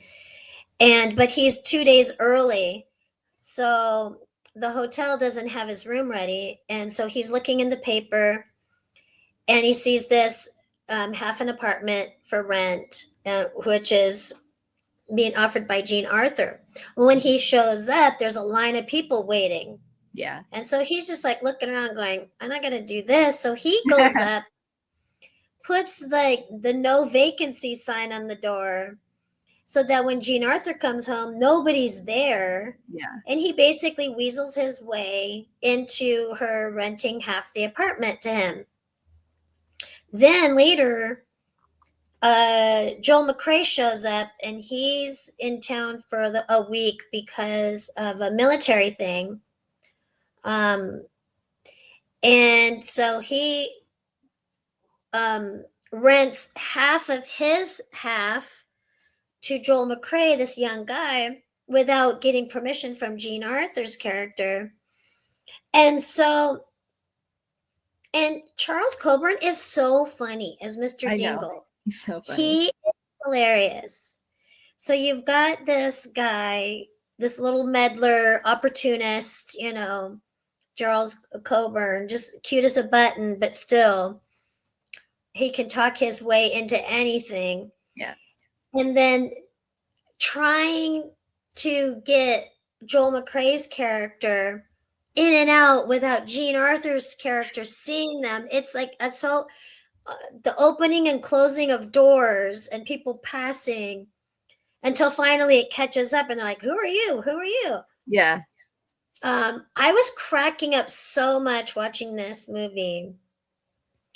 Um, and just so impressed with Charles Coburn's, Mr. Dingle's abilities to talk people into anything. Yeah.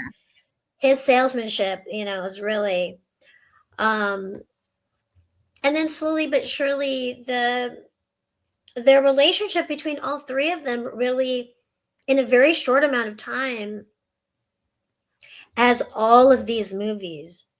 What cracks me up, as a side note, these people meet and 2 days later they're getting married. I'm like, what's happening?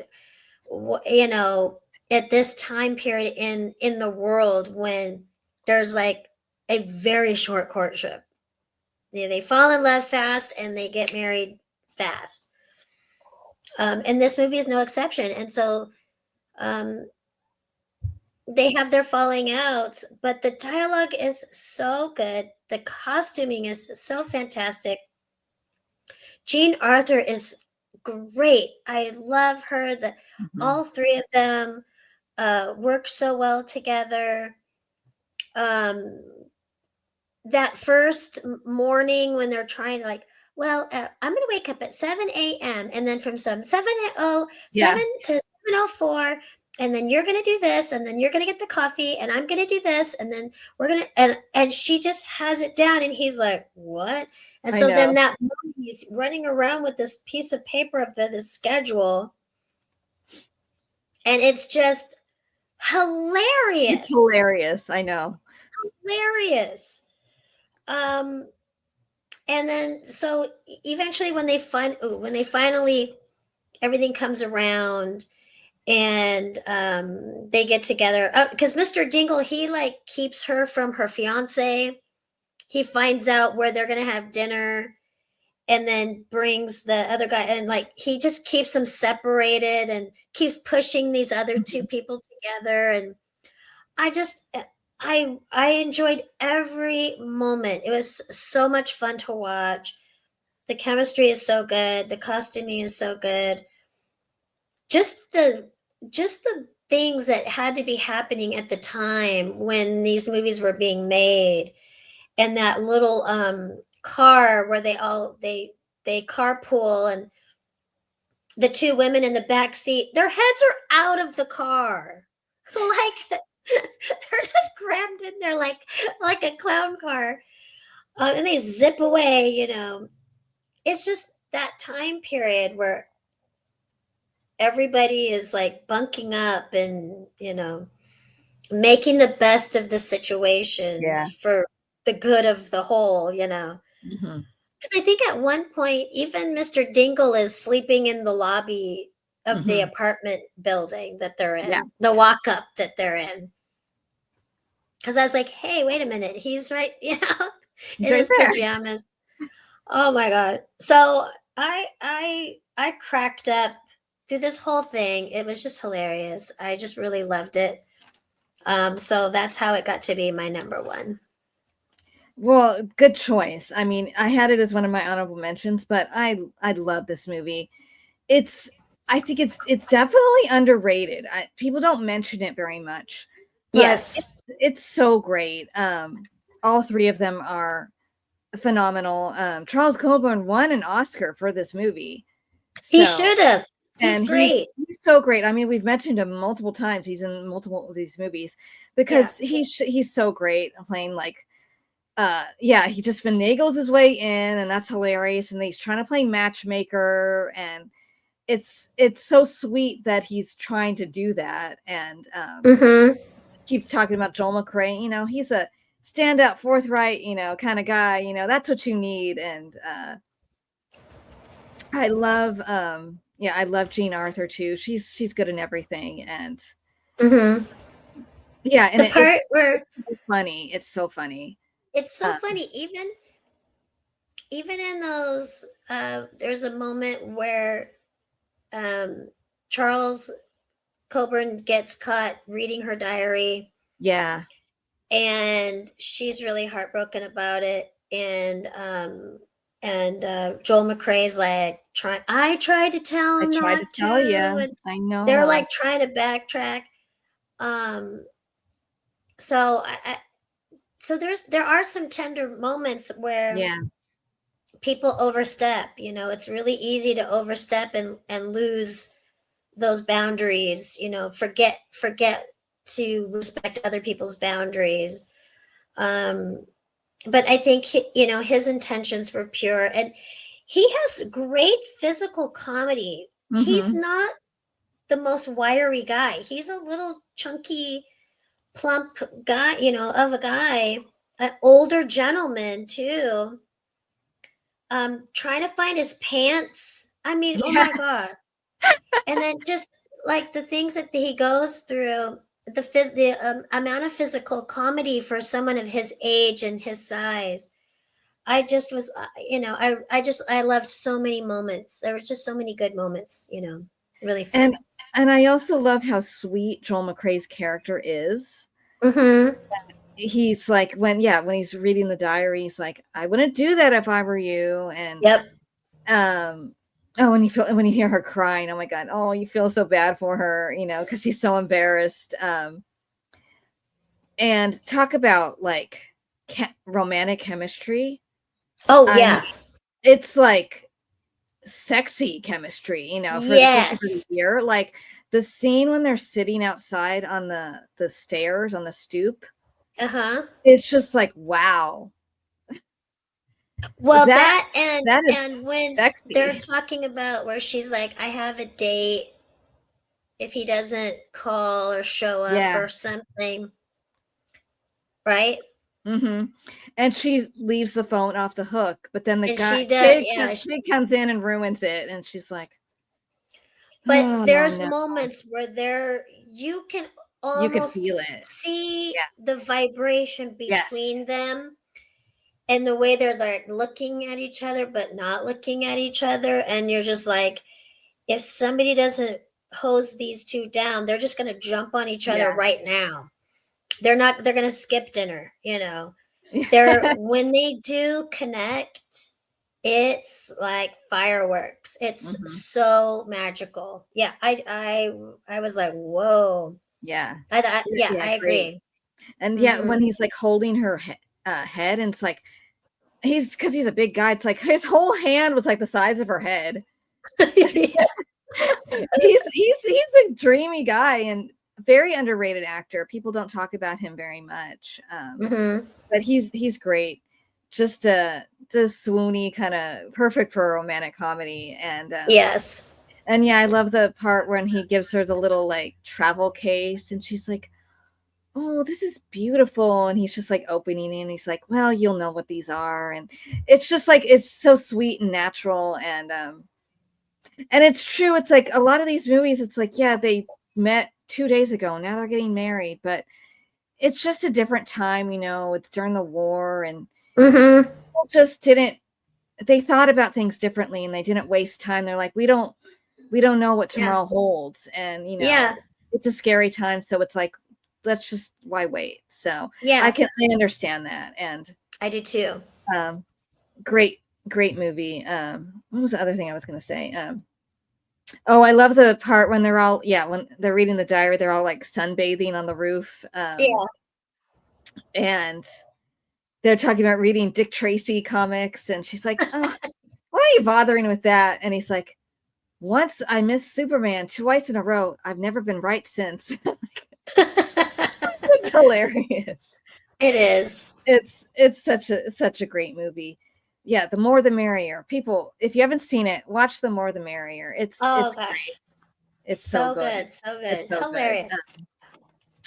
But my number one almost wasn't my number one because I had forgotten about it. Somehow in my frazzled brain, I managed to forget my favorite classic romantic comedy ever that I Mm-hmm. have a poster of. You can't see it, but I have a poster of it on my wall. It is The Long Long Trailer from 1954 with Lucille Ball and Desi Arnaz. It was made at the height of their I Love Lucy fame, right smack dab in the middle of when they were making I Love Lucy. And it is the cutest, sweetest, funniest movie. a movie I grew up watching since I was little. It was another one we had it on VHS, Mm-hmm. because I grew up watching I Love Lucy and The Long Run Trailer, and Cool. so of course, they are married in real life, and then so they have exceptional on-screen chemistry. There's just nothing like them. Comedic chemistry and beautiful, tender romantic chemistry, both of it. And Absolutely. And this movie's so zany and colorful, and how movies of this era, the Technicolor, it just has that kind of look. It's just gorgeous, and I'm like, God, why can't movies look like this anymore? And of course, their trailers, this bright yellow, beautiful thing. It's like the era of trailer life that's different than what people think of now. It's this beautiful state-of-the-art thing, and their beautiful car that pulls it, the convertible, and they're going all across country, and it's like, yeah, that looks wonderful. I would do that, sort of thing. That looks like a nice, fun, happy life. And of course, hilarity ensues, complications, all this bad stuff happens, which is realistic, and you can buy it. And so for the concept of the movie is the movie starts with them getting married. They have a very specific budget that they have to adhere by. But she's like, I want a trailer. And he's like, okay, let's go look at them. I'll make you happy. But then, of course, they're super expensive. The cheap one was ridiculous and small and tiny. And then she sees this humongous one. And he's like, we can't afford that. But he's just like, he just can't help it. He has to say yes to her because he just loves her. And, of course, there's all these complications, The first night there, they think, because he carries her in, what happened? Did she hurt herself? Oh, yeah, she sprained her ankle. Oh, don't worry, and then they don't get to have their wedding night, the first night. And then, they turn down the wrong way, and they're on this dirt road, and she falls into the mud. And oh my God, that was spectacular. And she's trying to cook dinner while he's driving, of course, and that's not safe. Oh my gosh, that's a mess. And then, of course, the climactic thing when they're going up that hill. I was watching it like this, and like, I oh know my you're God, so nervous. You're so nervous because she didn't do what she was supposed to do and get rid of all the rocks, which made it too heavy. But she's sentimental, and she's like, I can't get rid of them, and which you get, and you get why he gets mad, and you understand both sides of it. And of course they're going to come back together. It's like, what, you're going to get divorced over a bunch of rocks? Come on, you love each other. So it's just, it's so funny. I mean, I laugh so much because, there's no one else like Lucille Ball. She's the queen of comedy, especially like physical comedy. Just that scene alone when she's in the back of the trailer trying to cook dinner and everything's the flour goes everywhere. The lettuce. And he's singing the song, and she's like, Nikki, come on. And he can't hear her at all. I mean, it's so funny and so quotable. Me and my family, we go, turn right here, left, Yes. It's like, turn right here. You said turn right. No, I wanted to say turn right here, left. Yes. And, we're having ragu of beef. And, not ragu of beef, but anytime it's like, we're having beef, ragu of beef, And it's so cute. And then all the other people, they have little bitty parts, but they make the most of those small parts, like Keen is the cop, and Marjorie Main is the woman at the trailer park. It's like, oh, I'll help her. She sprained her ankle. Oh, I gave her a sleeping tablet. I'm like, oh. I've never slept so hard in my life. Well, they gave you a sleeping tablet. They gave me a sleeping tablet.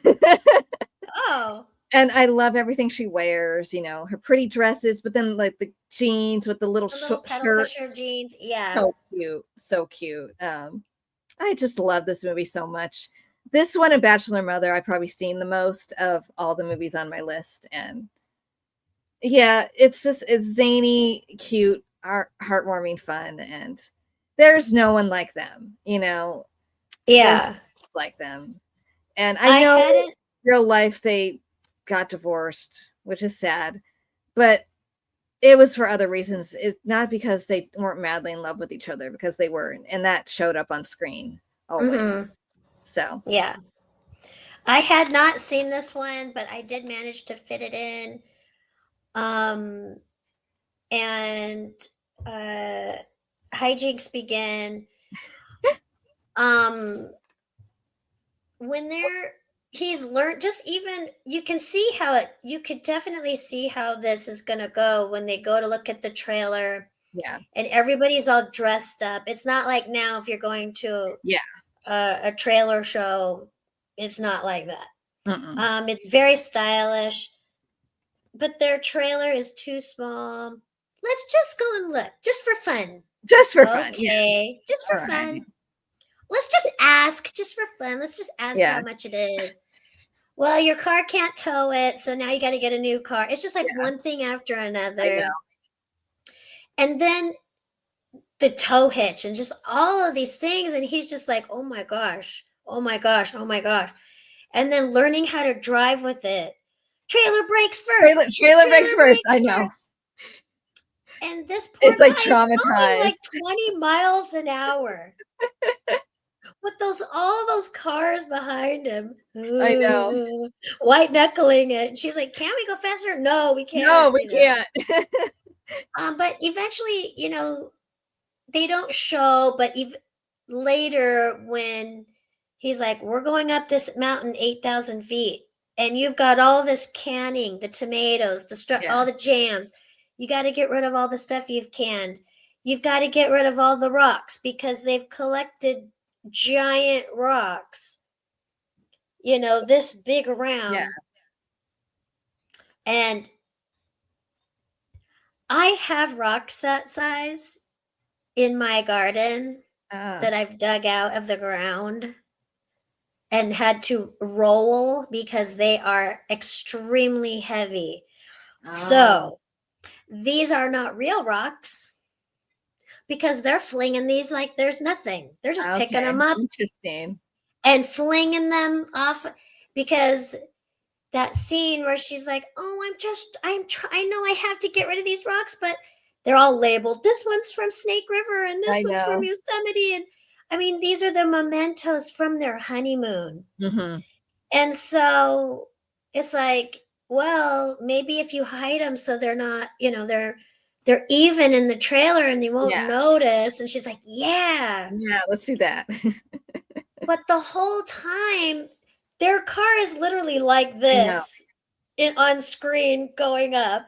For those who haven't seen this movie, they're going up this single vehicle road with a drop-off cliff. I know, and it's right on the edge. It's right on the edge, and she's looking over, and the whole time, I'm just going, I know. Oh my God. Oh my God. Literally, my boyfriend and I were watching it, and I had my hands on my head, like, oh my God. Oh my gosh. Oh my God. And then he has to back up and they show half the trailer going, like, here's the cliff and half the trailer. And I'm just like, I was like getting anxiety watching that whole sequence and laughing, but like nervous laughing. Yeah. Then when they finally get to the top and he's like, and everything is in a disarray and he sees the rocks and all the jars that she's canned and he's just like chucking them off the cliff. And I was like, I looked at my boyfriend, he goes, I know, they're not real rocks, because I see things that when it pulls me out of the movie, I can't stop myself. I'm like, those are not real rocks. And my boyfriend's like, who cares? And I'm like, I care, because they're not even like grunting. They're not even pretending that they're heavy.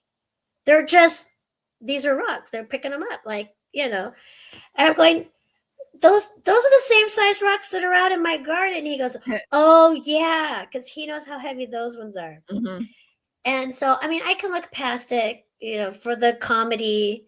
When they get stuck in the mud and he's trying to jack that thing up, and and my boyfriend and I are both going, oh, that's not gonna work. Yeah. Oh, that's definitely not gonna work. That is not gonna work. And we're like talking, watching him do this, getting filthy. Like Desi Arnaz is totally 100% committed. Like, oh, I'm doing this scene in the mud. Okay, then. When she goes flying out the door and I know. lands in that mud soup, I immediately thought of Romancing the Stone. I was like, did they steal Yeah. that? Because that was almost exact the way she Mhm. lands, and then she's up and she's just covered in mud. Because stuff like that, when you grow up watching movies and then you go and you make movies, how can you not accidentally be influenced? Mhm. And you might not even remember. I saw this in a long trailer, and this is how Kathleen Turner's going to end up Mhm. in Romancing the Stone after going down the side. Anyways, that's the kind of stuff I think about. But the this poor couple, I don't even know how long they lasted, as long as they did, with all the hijinks, I know. all the obstacles, and everybody meddling and just getting in their way. And they tried so hard. She tried so hard to be a good wife. Mhm. She was just trying everything she could think of to make it okay and be like, no, this is going to work. It's going to be great. Uh, and I do like how it starts out. He's telling the story Mhm. from his perspective, because I Yeah. had to remember that later. Like, oh, yeah, he's telling this other gentleman, if you love your wife, don't buy a trailer, because this is what happened to me. Mhm. And so I do, when he is brought back to that, when Lucy, his and the other guy's wife comes back, um that I'm like, oh yeah, this is from his perspective. That whole story is him telling. So it's really interesting to me that, what it would have been like. Would it have been the same had that element not been there?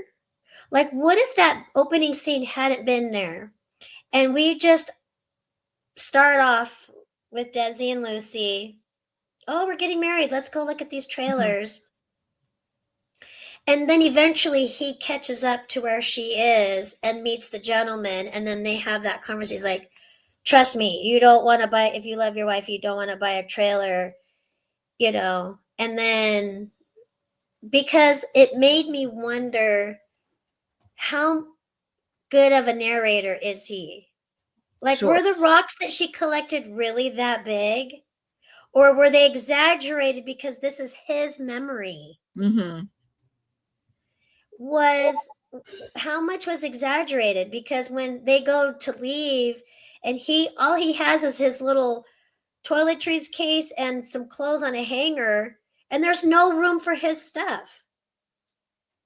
So it's kind of like, when I started thinking about it, then I was like, hey, I started thinking about the perspective, and like who the narrator is, and he's the narrator. So is it slightly slanted a little bit?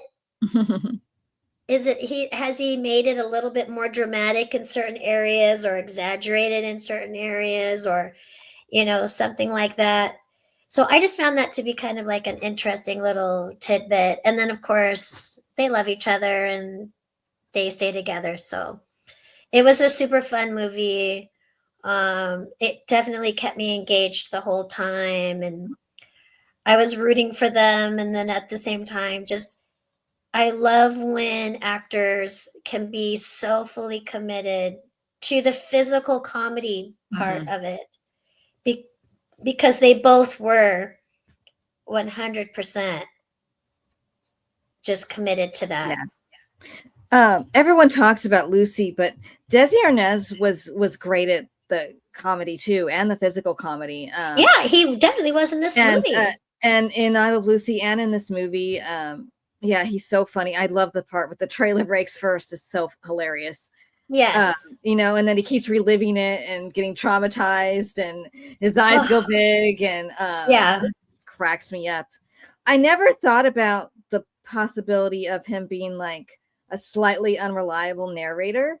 That is an interesting thing to think about. I don't know. I don't know if you're supposed to think about that sort of thing. I do like that it's sort of like they bookend the movie with like, yes, like this is what happened, and then in the end, oh yeah, oh that's right, he is telling the story, and because you're like, oh, if he's saying don't buy a trailer, oh my gosh, what the heck happened, you know, sort of thing. So that is a way of like bringing people into the story in an interesting way. I think it is interesting if it was told from her perspective, it probably would have been a little bit rosier, a little. She probably has rose-colored glasses a little bit. Yeah.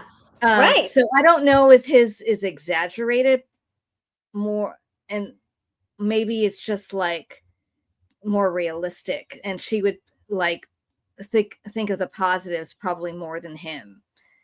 Yeah. I didn't think anything about the rocks. I have no idea how much rocks like that weigh. So that's interesting. A lot. But the part when they're going up the hill and they're trying to distract each other by, you know, did you finish the book, or what was the name of yes. that movie we were watching, or with the beautiful woman who likes squirrels? Yes.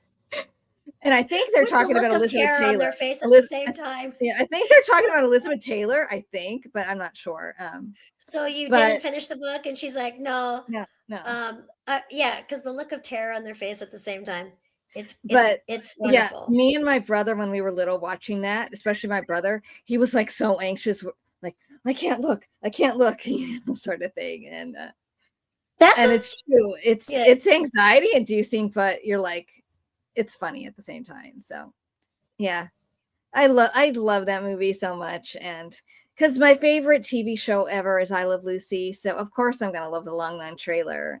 Yes. They made another movie together called Forever Darling, which is sweet, but not nearly as good as this one. So yeah, I recommend checking that out if you like Lucy and Desi, but this one is the superior one for sure. Yeah, definitely glad that you threw that out there and that I had the time. And my mom, she enjoyed quite a few of these because she's like, what's next on the list that we're gonna watch? And so Aww. my mom had a really good time. She's like, oh yeah, I remember this one. And you know, because she's 79, so she grew up watching a lot of these. And so it was just really fun to have like a project that we could watch together. She watched all the Renee Zellwegers with me, and so this one was really fun because this was just kind of more what she was watching, as a young woman and a teenager and stuff like that. And it's just such a departure from what is available right now. Current films, I mean, even rom-coms are like, they hardly make any.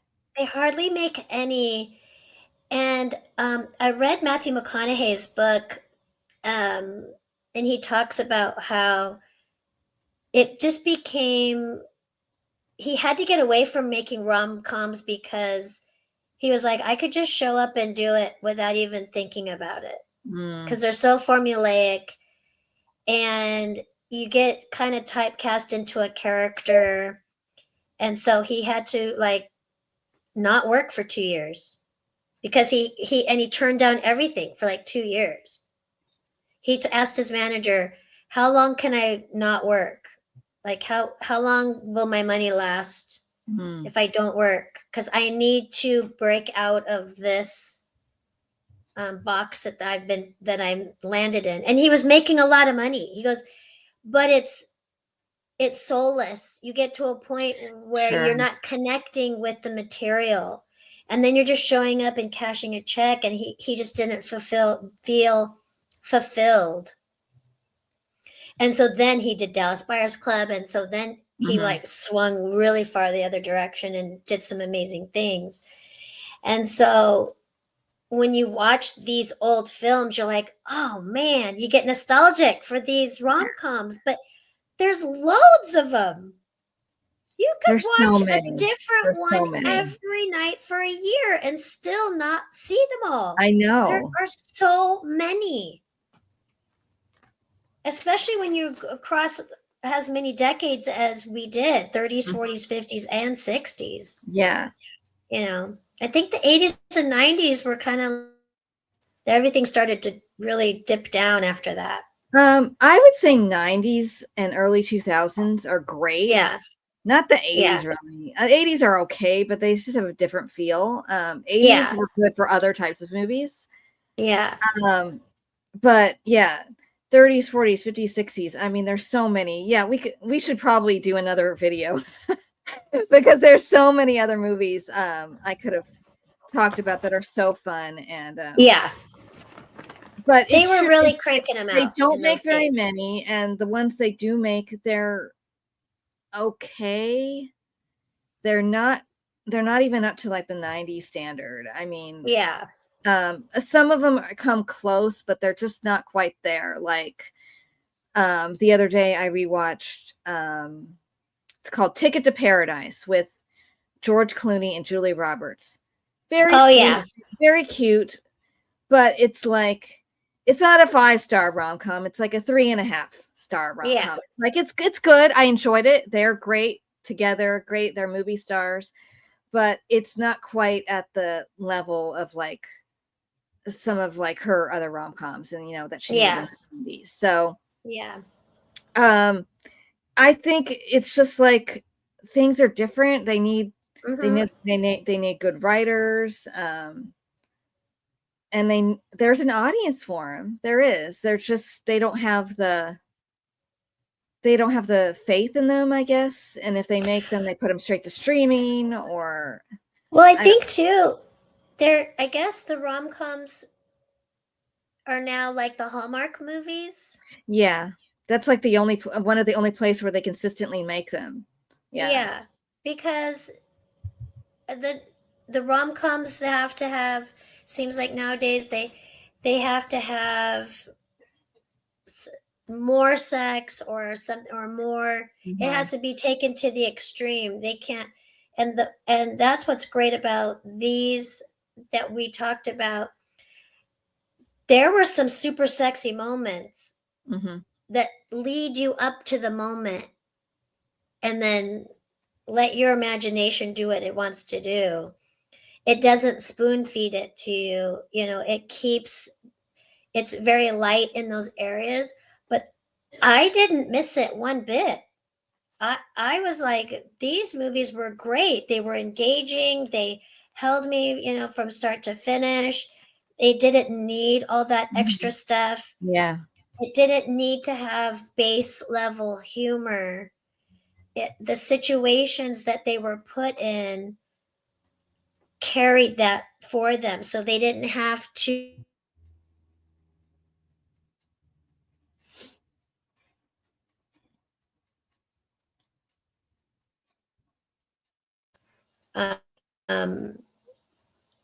yeah, it was a huge treat, and I'm really happy that I got to go back in time. This was I'm really glad that I signed up for this topic because me too. Yeah. It was just so much fun to watch these. So much fun. And it's true. Like in sitcoms now, I mean, not so much now. There's not really any sitcoms on the air, but in recent years, it's like they rely on the sex jokes and stuff like that. When I feel like that is easy. Yes. Yeah. It's easy to fall back on. It's like, I'm not a prude. I don't I don't mind Neither am it. I. You know, I'm fine with it. But it's an easier thing to do than other things. And in the Mm-hmm. films too, it's like they have to make the rom-com R-rated or something and have this Mm-hmm. raunchy humor. And I'm like, that's fine, but I'm like, I want something that's like PG too. You know, I want both. And it doesn't have to be like G-rated Hallmark either, which I like those. Just a good middle of the row, you know, something in between Yeah. too. And Right. Well, there's it's just, obviously a lot of examples that we just watched, and a lot yeah. of them that didn't even make the cut that we watched Mm-hmm. that fit within those boundaries. The thing of it is they had really strong writers. Yes. It all comes The down to that. writing was so solid, the dialogue was so solid in all the ones that we ended up putting in our top fives and our honorable mentions. The writing and the dialogue was so sharp, so smart, so hilarious, and the situations were so smart and so funny and plausible. It didn't have to go to that lower level Mm-hmm. or that level of laziness in order for it to work. So yeah. Yeah, I completely agree. It's just the sign of the times, and the Yep. writers are just not as strong with this sort of movie right now. And Yeah. the few they do make, I'm just like, some are fine and some I'm like, you know, sort of thing. So Yeah.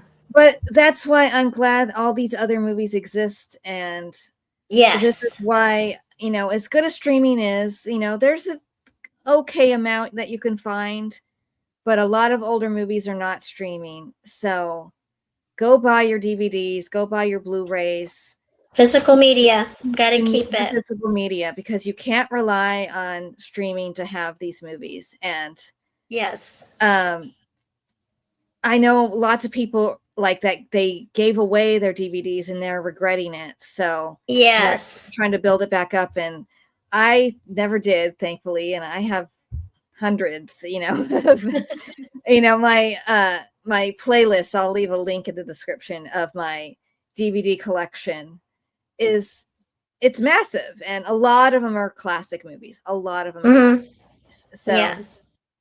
it's just a great era for the rom-com. And It is. I'm so glad you decided to be my guest Oh because yes, and I'm glad I got it was invited. so It was much so fun. fun. Yeah, Yeah. and we got to rewatch all these great movies. I watched a few for Yeah. the first time, and it's just Yes. great.